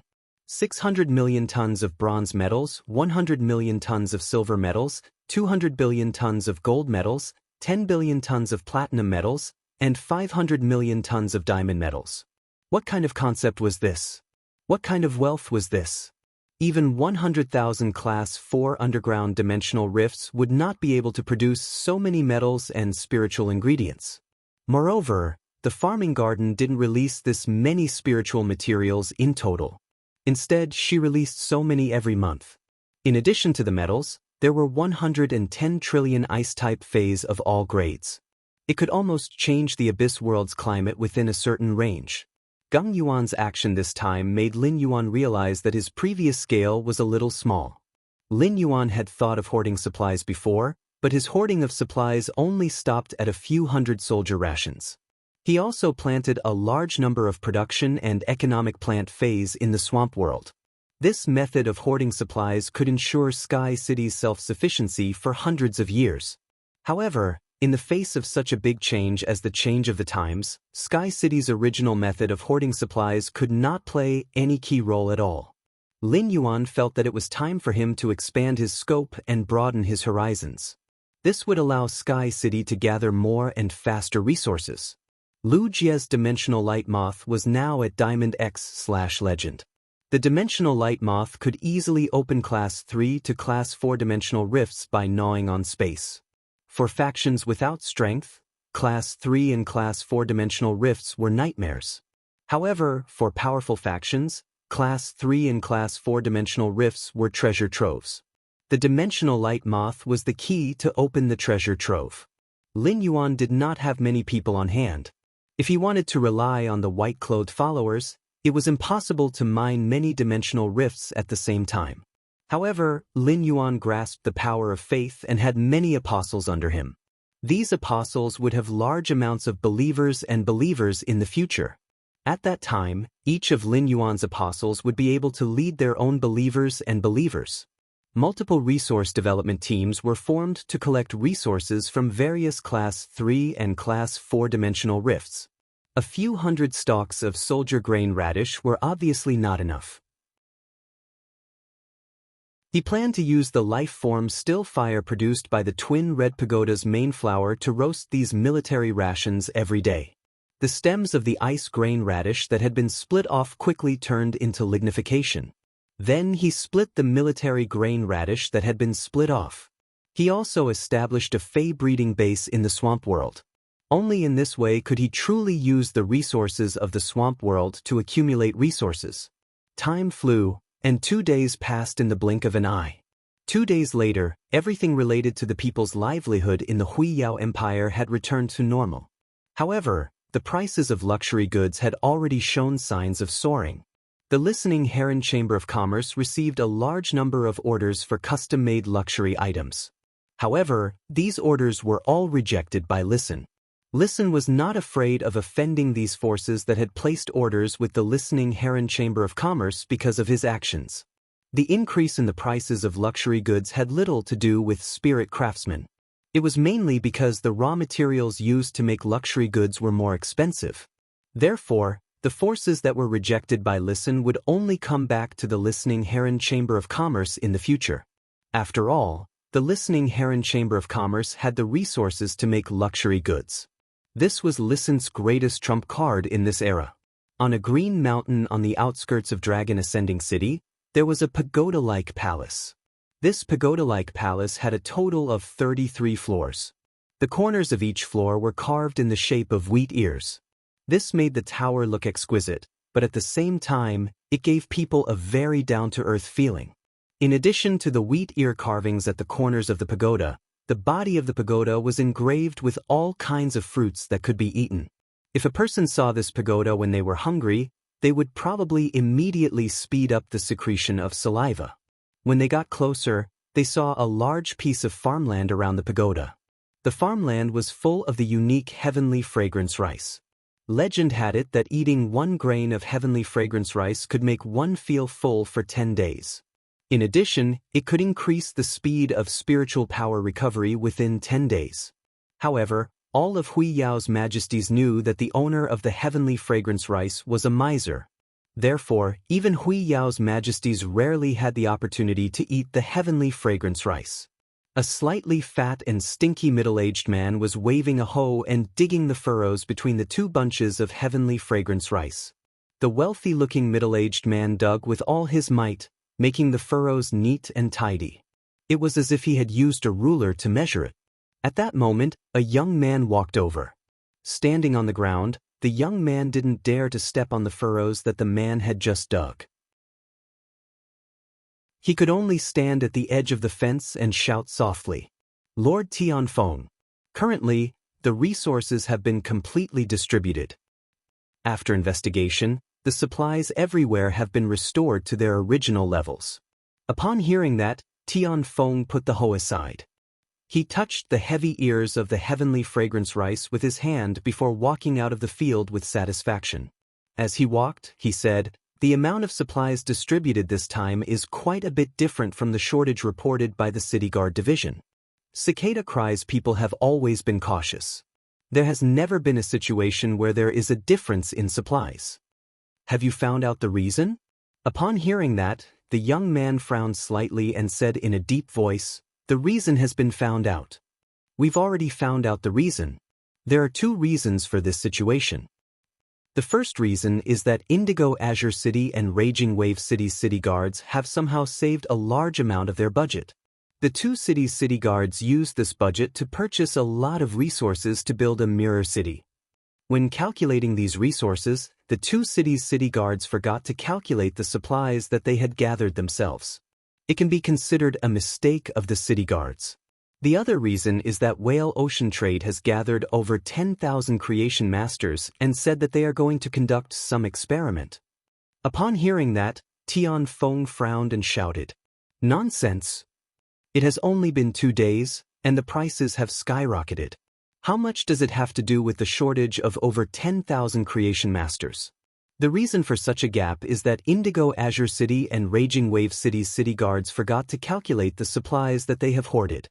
During this period of time, keep an eye on the changes in the market prices. Once the market has completely stabilized, I will go and ask Whale Ocean Trade's Diwanian why they want so many creation master resources."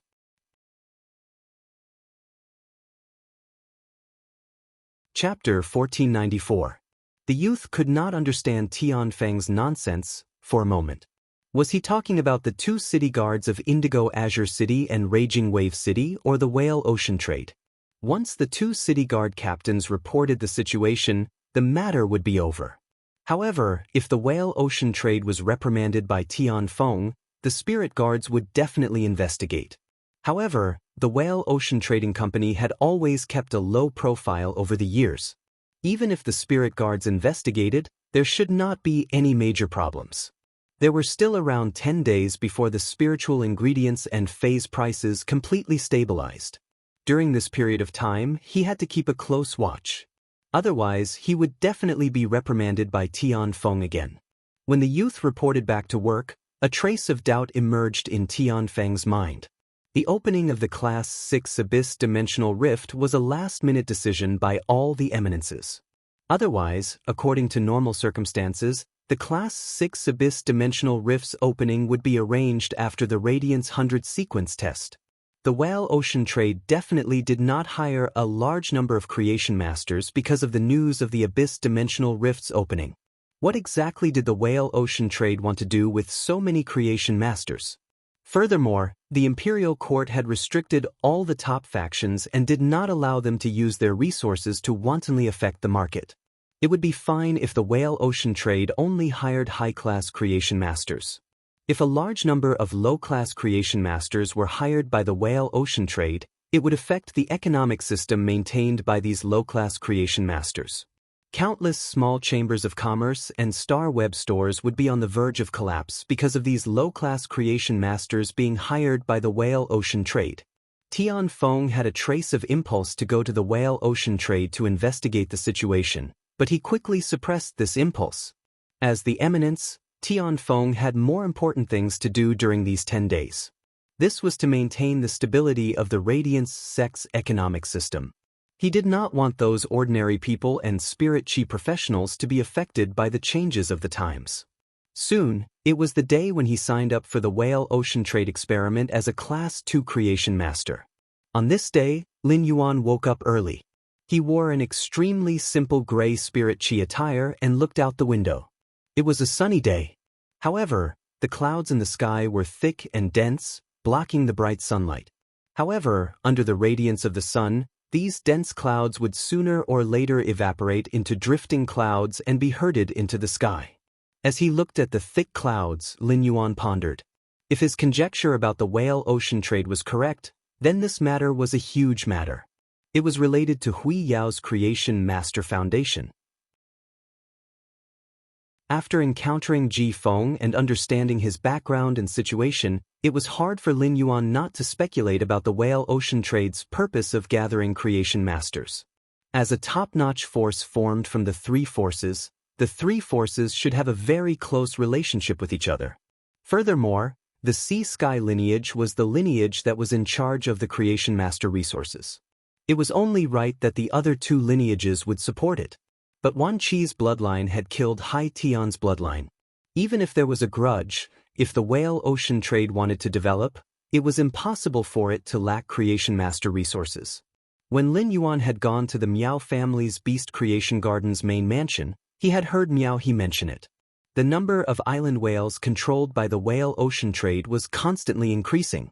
This meant that after the creation masters of the Sea and Sky lineage perished, the Myriad Flags lineage had a massive amount of creation master resources. All of a sudden, Lin Yuan felt that he seemed to have grasped a point that he had never grasped before. Creation master resources? But what kind of creation master resources would require the lives of creation masters to be filled? Logically speaking, Lin Yuan should have told this matter to his master, the Moon Empress. Lin Yuan had not told her about this. Firstly, it was because she had been in seclusion recently. If Lin Yuan told Mystic Moon about this matter was of great importance, and Mystic Moon would definitely tell the Moon Empress. At that time, it would undoubtedly disturb the Moon Empress seclusion. Once a pinnacle expert's seclusion was disturbed, it would be very difficult to enter seclusion again. On the other hand, this matter was Lin Yuan's conjecture based on the information he had obtained. If Lin Yuan was wrong, the Moon Empress would investigate with great fanfare. Instead, it would be a joke. Now that Lin Yuan was going to act on his own, he decided to give Mystic Moon a call before taking action. Lin Yuan was now the Moon Empress disciple, and any action he took was related to the Moon Empress reputation. If he told Mystic Moon in advance, Mystic Moon would be able to respond in time if something happened. Previously, Lin Yuan had used the power of faith to enhance Bai Yan, and Bai Yan's strength was already at the pinnacle of Immortal Realm.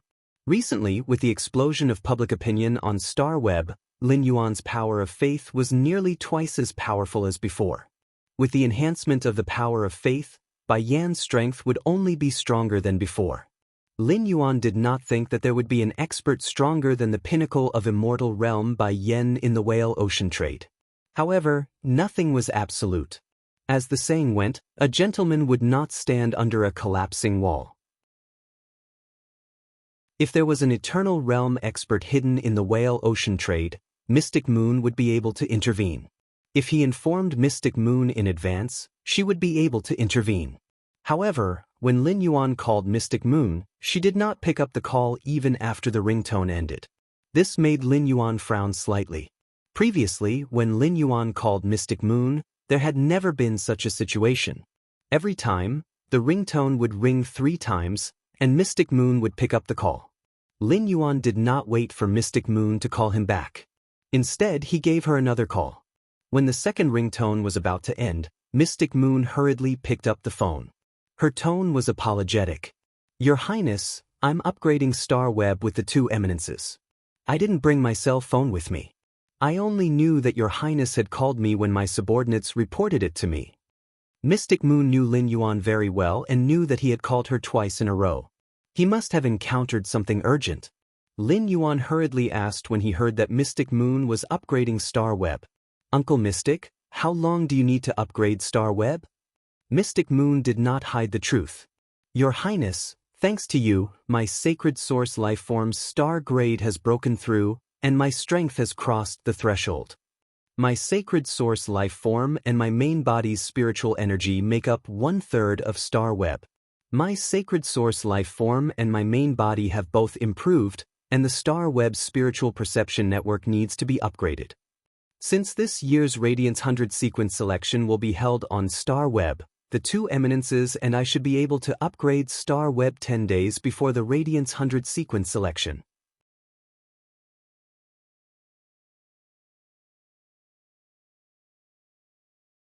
Chapter 1495. Lin Yuan frowned when he heard Mystic Moon's words. Improving Star Web was a huge matter that concerned the entire Radiant sect. This matter not only involved Xian Yu, but also the two majesties. It was no small matter. However, Lin Yuan's situation was equally important. After much consideration, Lin Yuan told Mystic Moon about his conjecture. However, Lin Yuan's explanation was very superficial and did not go into as much detail as he did to Mystic Moon. Hearing this, Xian Yu was shocked. He then held his breath and muttered to himself. Xian Yu turned to look at the two majesties in the hall and said, Your Highness, the chief guard of the spirit guards, Night Leaning Moon, has been in the Radiant Moon Palace recently. I'll give Night Leaning Moon a call and ask her to cooperate with Little Highness and protect Little Highness in secret. This matter will be led by Little Highness. Night Leaning Moon will cooperate with Little Highness.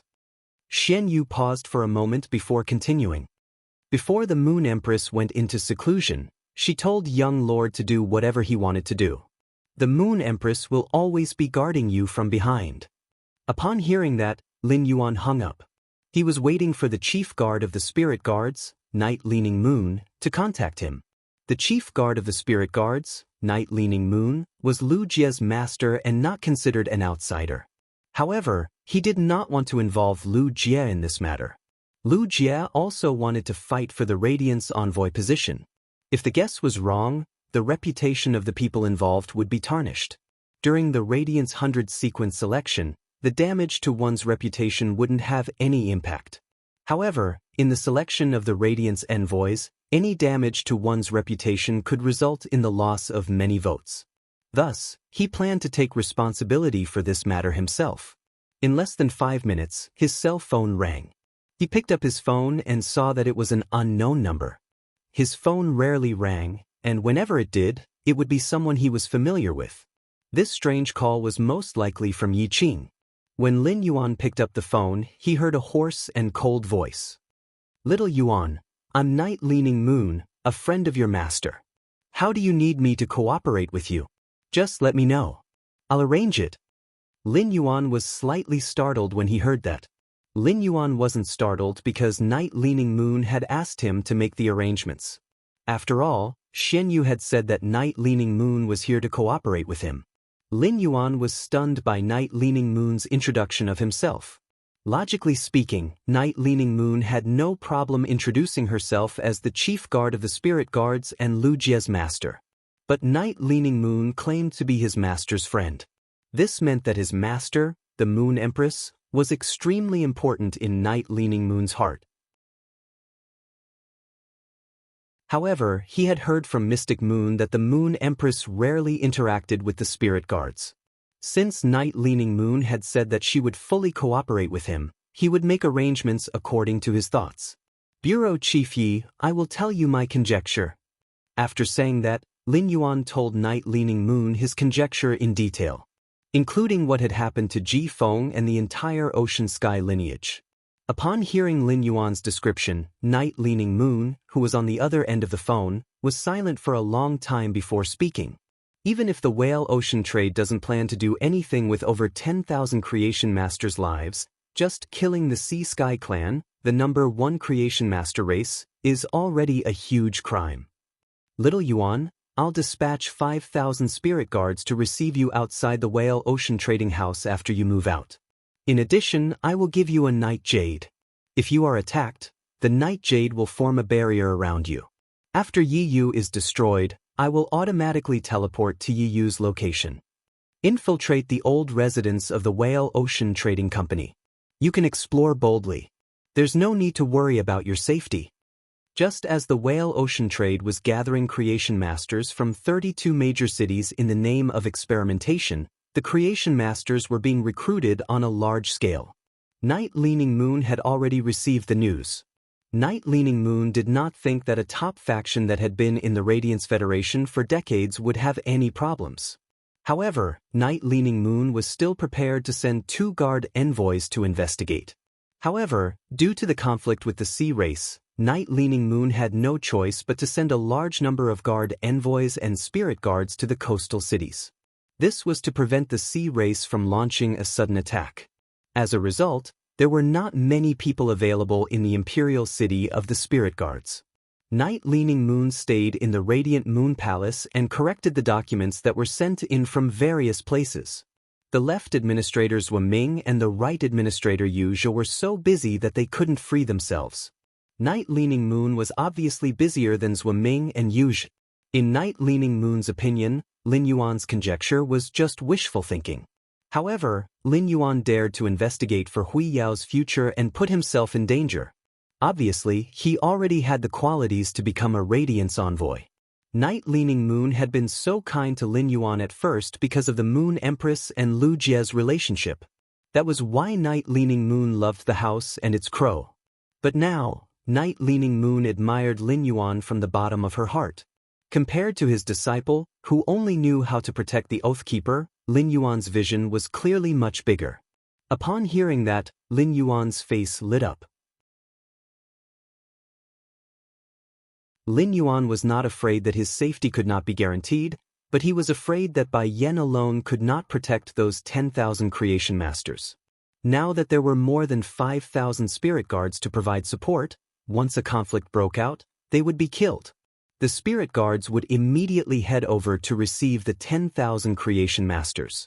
It was to ensure the safety of these creation masters. Lin Yuan expressed his gratitude. "Thank you, Chief Guard Yi." Night Leaning Moon said with a smile. "Little Yuan, you can just call me Aunt Yi. You don't have to call me Chief Guard Yi in private, and you don't have to address me as Lord." After speaking, Night Leaning Moon hung up the phone. Immediately after, Lin Yuan felt a touch of darkness quietly appear under the blazing sun. This touch of darkness sneaked into his manner and finally escaped into his room, landing accurately in his palm. It turned into a square jade pendant without ornaments. This must be the night jade that Night Leaning Moon mentioned. Night Leaning Moon's technique of extracting the night from the sun and turning it into a jade. This allowed Lin Yuan to deeply understand the concept of the word Lord. It could be said that the method that Night Leaning Moon used had already exceeded Lin Yuan's previous understanding. Seeing that it was almost time, Lin Yuan prepared to go out. At that moment, Lin Yuan received the 3rd call in the morning. He picked up the phone, and it was still an unfamiliar number. However, this number was different from the unfamiliar number that Night Leaning Moon had called him previously. Lin Yuan subconsciously thought that this call was still from Night Leaning Moon. However, when he picked up the phone, Lin Yuan only heard a man's voice coming from the other end. "You're called Chu Yuan, right? I'm from the Whale Ocean Trade. There's still 1 more hour before the gathering time. I remind you not to be late. In addition, you don't need to bring any additional supplies. After arriving at the Whale Ocean Trade, the Whale Ocean Trade will provide you with everything. In addition, a few Pinnacle Class 4 creation masters of the Sea Sky lineage have the intention of accepting a few disciples. Therefore, Chu Yuan, you have to grasp this opportunity well and not waste it."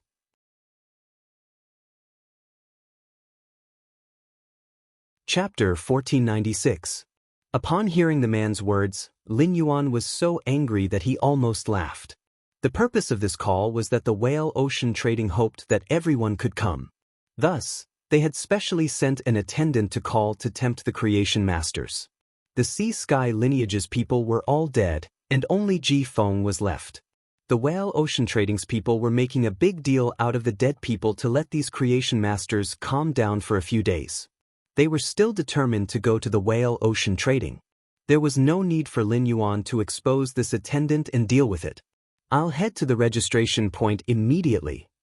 After saying that, Lin Yuan pretended to be excited and said a few words to the attendant. The attendant hurriedly hung up the phone. He was obviously in a hurry to inform the others. Lin Yuan did not ride Blackie in the royal capital. After all, it was too conspicuous. Lin Yuan, who had changed his appearance with the faceless paper, called to order a silver divine travel black swallow. Riding on the divine travel black swallow, Lin Yuan went all the way to the Whale Ocean Trading's registration point. Lin Yuan arrived at the registration point 40 minutes earlier than the agreed time. However, when Lin Yuan arrived at the registration point, he realized that it was already filled with creation masters. It could be said that the Whale Ocean Trading's registration point was the place with the highest concentration of creation masters in the entire royal capital.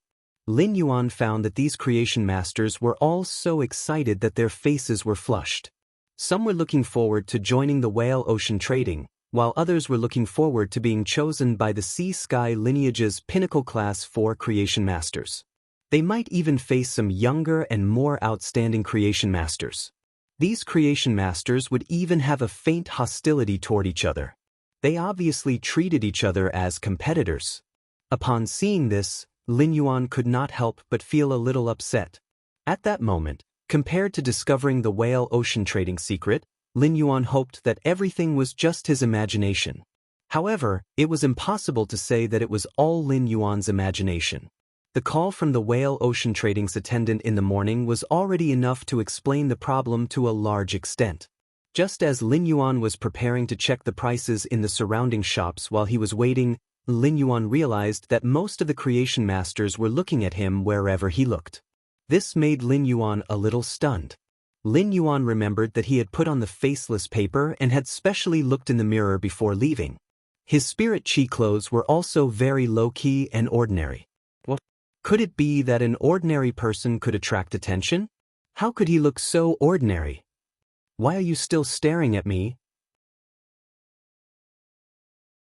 If you think I'm ugly, then most of the people here don't look much different from my ordinary face, right? Lin Yuan thought in his heart. However, he had always neglected something. The faceless paper could change one's appearance, but it could not change one's bone structure and temperament. The beauty of one's bones and temperament was in a mutually balanced relationship with one's appearance.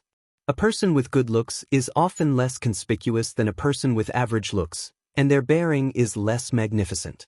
Lin Yuan's appearance was now suppressed to the lowest point. Lin Yuan, who had a perfect bone appearance, was simply a large aura ejector. However, as a large aura jet, Lin Yuan did not know it at all. At that moment, an elder, who had been flattered by several middle-aged creation masters, walked toward Lin Yuan. He said straightforwardly, "Little brother, are you also here to participate in the Whale Ocean Trading Company's experiment?" Upon hearing that, Lin Yuan nodded with a smile. Upon seeing Lin Yuan's nod, the elder looked at Lin Yuan's chest. He noticed that Lin Yuan did not have a creation master crest on his chest, so he asked, "Little brother, you look young. You shouldn't be more than 18 years old, right?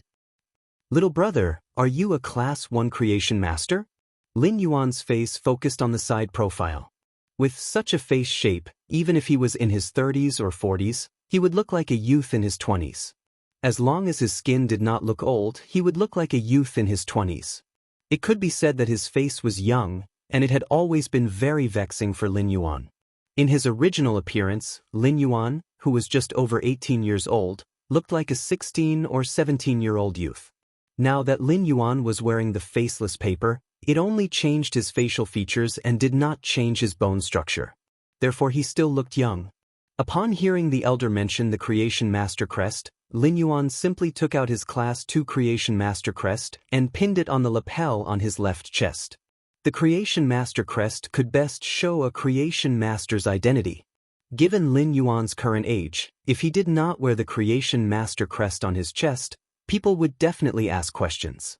Of course, Lin Yuan did not take out the Class 2 Creation Master crest that the Moon Empress had given him. If there was a moon totem beside the Class 2 Creation Master crest on his chest right now, Jiang Yi would be able to see the moon totem. No matter how many schemes the Whale Ocean Trade had, no matter how desperate they would still cancel their original plans. Upon seeing Lin Yuan wear the Class 2 Creation Master crest on his chest, the elder let out a soft gasp. The other Creation Masters in the surroundings also looked at Lin Yuan in surprise. After all, a Class 2 Creation Master who looked 16 or 17 years old was truly too rare.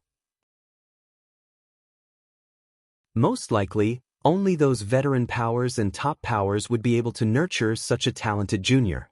After a short moment of surprise, the elder exclaimed, "Heroes come from the young." When I became a Class 2 Creation Master back then, I was already over 30 years old. If I could become a Class 2 Creation Master at your age, this old man's Creation Master standard should be able to improve further.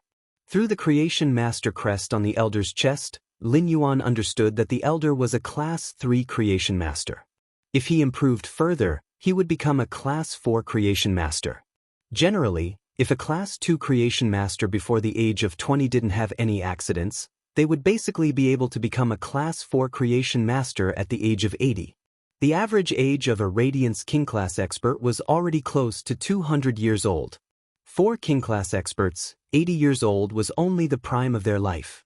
Zhong Zhe and Gu Lang were already Pinnacle Class 3 Creation Masters. Through some special means, the two of them could concoct Class 4 spirit liquids in a very short period of time. However, Zhong Zhe and Gu Lang did not choose to take the Class 4 Creation Master exam. It wasn't that Zhong Zhe and Gu Lang did not want to, but the Class 4 Creation Master exam was no longer as simple as the Class 1 to Class 3 Creation Master exams. The Class 4 Creation Master exam would last for a week. During the week, the Class 4 Creation Master who participated in the Class 4 Creation Master exam would draw random exam questions based on the results. They would conduct 7 tests. It also meant that they would have to concoct at least 7 bottles of Class 4 spirit liquids. It was easy for Zhong Zhe and Gu Lang to use special means to concoct a bottle of Class 4 spirit liquids. However, if they used special means, they would often overdraft themselves. If they overdraft too much, their roots would be damaged.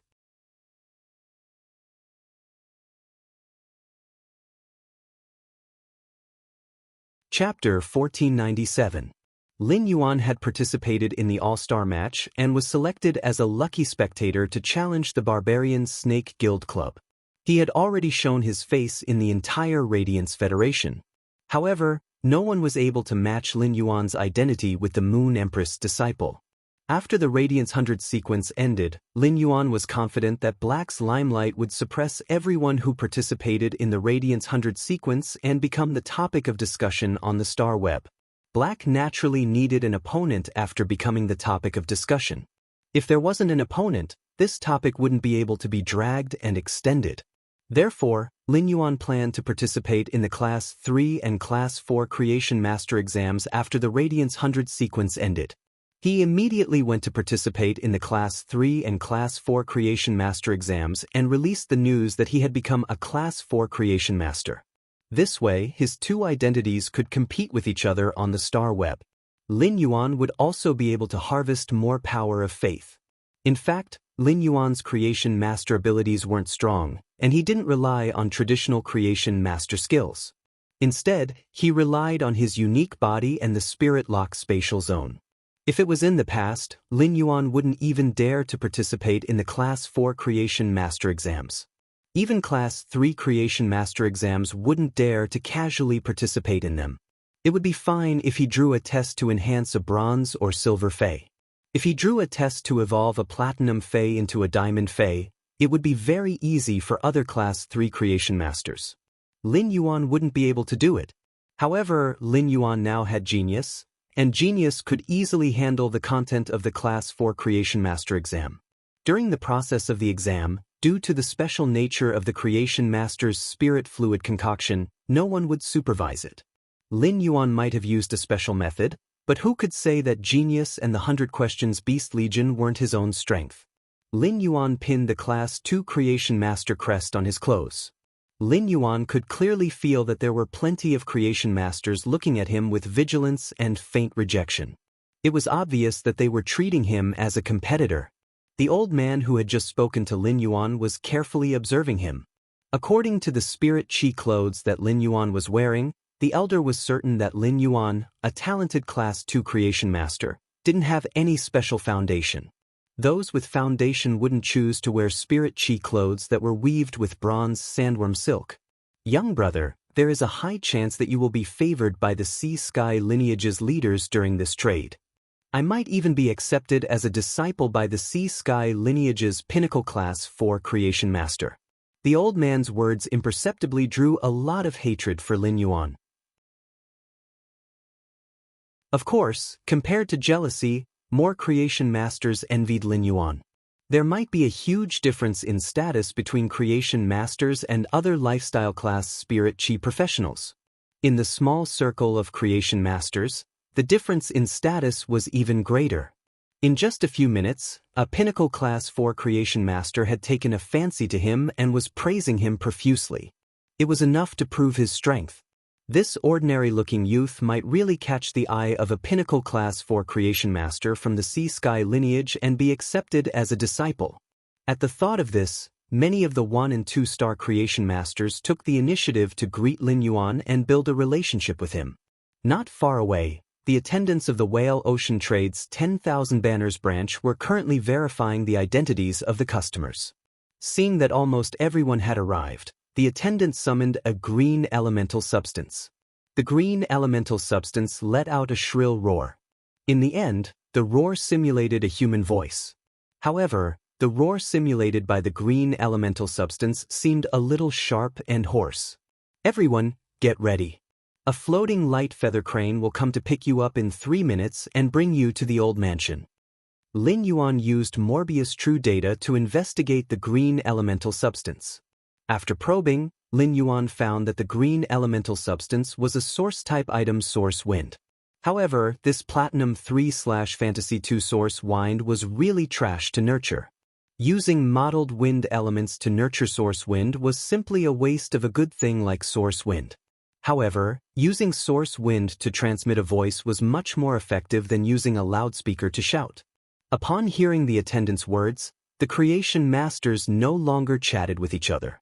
They all waited with burning eyes, hoping that this trip could give them a good future.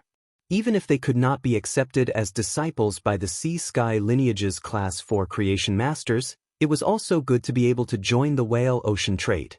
After all, it was much better to have a top faction as a backer than to fight alone. In any case, the top factions hired Creation Masters, and the Creation Masters only worked for the top factions. They would not be lacking in any remuneration. In fact, the remuneration was even better than taking on part-time jobs outside. In less than 3 minutes, Lin Yuan saw a row of huge crane shadows coming from the horizon. The floating light feather crane was a type of crane species Fey with an extremely powerful bloodline. Not only was it comfortable to ride on, but its speed was also the fastest among diamond flying type Feys. Only a top faction like the Whale Ocean Trade could easily send dozens of diamond floating light feather cranes to carry passengers.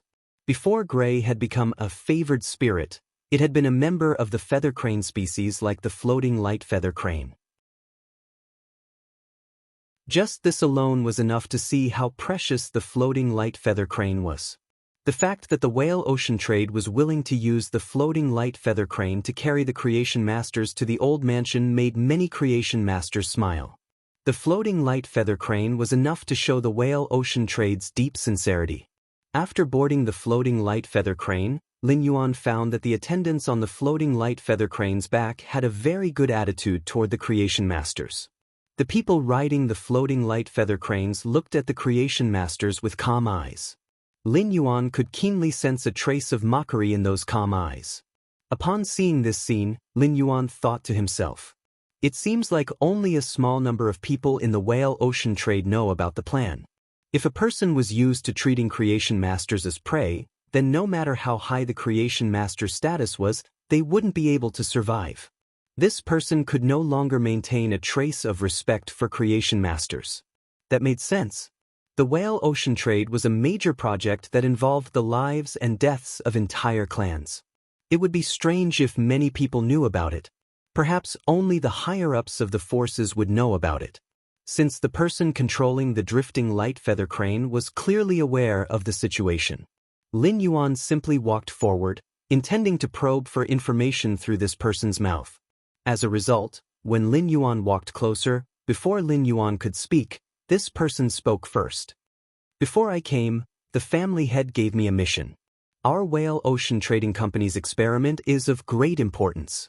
You are not allowed to bring your cell phones with you when participating in the experiment. Now, give me your phones.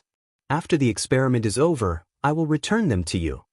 Upon hearing this person's words, Lin Yuan stopped in his tracks. The expressions of the other creation masters behind Lin Yuan suddenly darkened.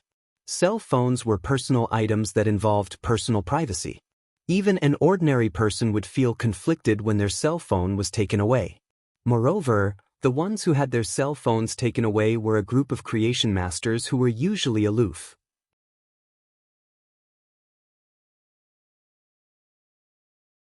Chapter 1498.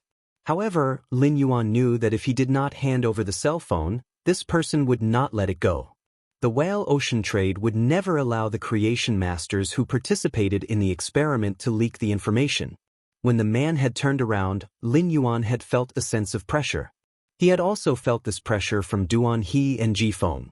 This meant that the person sent by the whale ocean trading company to control the floating light feather crane was an emperor rank expert. If someone did not hand over their phone, there was a high possibility of bloodshed. After all, it was always a good idea to make an example out of the crowd. If there were emperor-class experts among the creation masters, both sides would clash. It was very likely that the floating light feather crane would not be able to return to the old residence of the whale ocean trading company. This way, he would not be able to smoothly participate in the whale ocean's trade plan. As for those creation masters who had successfully rushed to the whale ocean for trade, they would most likely encounter an accident within a short period of time. With that in mind, Lin Yuan did not intend to give this person a chance to make an example out of him. He took the lead and handed over his phone. Before boarding the floating light feather crane, he had already contacted Night Leaning Moon for the last time. Night Leaning Moon informed him that all 5,000 spirit guards were in position. They were just waiting for Lin Yuan to crush the Night Jade as a signal.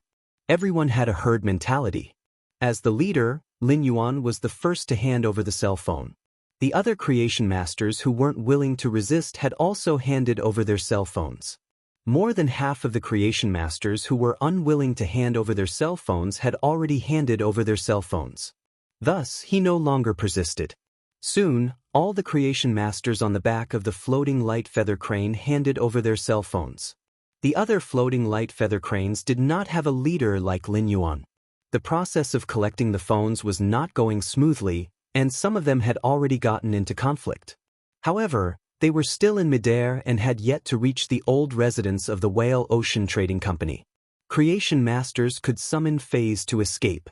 The person riding the floating light feather crane played the role of the bad cop, while the attendant played the role of the good cop. The whale ocean trade union also played the role of the bad cop. Finally, all the creation masters handed over their cell phones. At this moment, many of the creation masters were frowning. He vaguely sensed that something was not quite right. However, the extremely fast floating light feather crane had already carried the creation masters back to the whale ocean trading company's old residence. When he arrived at the whale ocean trading company's old mansion, he sized up the surroundings. The old residence of the whale ocean trading company had an elegant environment, and it was landscaped with gardens. Looking at it made people feel relaxed and at ease. From the interior design and layout of the old residence, one could see the foundation of Whale Ocean Trading Company as one of the three peak powers. Within the study of the Whale Ocean Trading Company's old residence, Di Wanin and Di Wanqing were standing beside a black-robed figure. Di Wanin, who had always been imposing, spoke gently to the black-robed figure. "Third sister, your current condition is not suitable for sunlight, but we don't have much time left." I didn't expect the Class 6 Abyss Dimensional Rift to open so quickly. Our whale ocean trade gathered so many creation masters in the name of an experiment. It was a risky move in itself. According to the Star Web, many people have already attributed this matter to our whale ocean trade. Now that the market prices are changing and creation masters are in a shortage of resources, many people have already attributed this matter to our whale ocean trade. Even if they can't leave now, they will definitely come to visit our whale ocean trade in a week. Whether we can succeed or not depends on you, third sister. A soft and weak voice came from the figure under the black robe. Big brother, I can persist. The four-legged beast region is ultimately an apex faction supported by Hearthstone. Hearthstone's own creation master resources aren't strong, but they have spent a lot to strengthen the four-legged beast region's creation master resources. It's all thanks to Hearthstone's plan to let the four-legged beast region monopolize the beast-type Fey market. Otherwise, I wouldn't have been able to absorb so many bodies with rich knowledge. I have already absorbed all the Class 4 Creation Masters in the four-legged beast region, but I haven't absorbed the Creation Masters below Class 3. It just so happens that I will bring them, the Creation Masters that arrived a few days ago, and the Creation Masters that just arrived today into the hidden room. I am confident that I can reach Class 5 after consuming half of the Creation Master bodies. Di Wanian immediately got Di Wanqing to make the arrangements. Since this morning, Di Wanqing's expression had been a little flustered. Di Wanqing might be an immortal now, but this matter was too important. Not only was it related to the whale ocean trade's honor, but it also involved the lives of tens of thousands of creation masters. Di Wanqing couldn't help but ask after hearing that his third sister only needed to consume half of the creation master bodies to reach Class 5. Third sister, if you are only going to consume half of the creation master bodies, what are you going to do with the remaining half? The black-robed woman's soft and weak voice echoed again. However, this soft and weak voice's words were abnormally ruthless. Second brother, after becoming a Class 5 creation master, don't stop me from absorbing the bodies with rich knowledge. That half of the creation master bodies will be the dessert to stabilize my rank as a Class 5 creation master. I am able to become a Class 5 creation master because of my mutated soul and my sacred source life form, the rotten body ginseng. My sacred source life form, the rotten body ginseng, is now at the pinnacle of Class 7. This time, these tens of thousands of creation masters might be able to upgrade my sacred source life form, the rotten body ginseng, to Class 8. Di Wanian and Di Wanqing were shocked when they heard this. According to Di Wanian and Di Wanqing's impression, shouldn't their third sister's sacred source life form be at Class 6? Shouldn't it be in the growth phase? How did it suddenly become the growth phase, and at the pinnacle of Class 7? Di Wanqing was the family head of the whale ocean trade and a high-class immortal expert, but his sacred source life form was only at the elementary Class 7. If his third sister's sacred source life form was at the pinnacle Class 7, then what kind of strength would she have? His third sister had only said that her sacred source life form was at Class 7 today. Could it be that third sister would hide something from him and Wanqing? But Di Wanian obviously didn't have the time to ask about this. Compared to all this, it was more important for his third sister to become a Class 5 creation master. Only when his third sister became a Class 5 creation master would she be able to protect the entire whale ocean trade from the Lord's attack. She would bring glory to the whale ocean trade. While Di Wanian and Di Wanqing were busy with the black-robed woman, they didn't notice the exceptionally profound look in the black-robed woman's eyes. That profound look was indifferent, distant, and had a hint of mockery. It was as if she was an existence that was above humans and looked down on human lives. Thinking about the feast in a moment, the black-robed woman's lips curled into a dangerous smile. You're tuning in to the Passion Pages YouTube channel. We're so grateful for your support, and don't forget to subscribe to join us on this incredible journey through captivating stories. Your generosity through donations truly makes a world of difference, as it's the primary source of revenue that allows me to expand and enhance this channel for you. Thank you from the bottom of my heart for being a part of this adventure.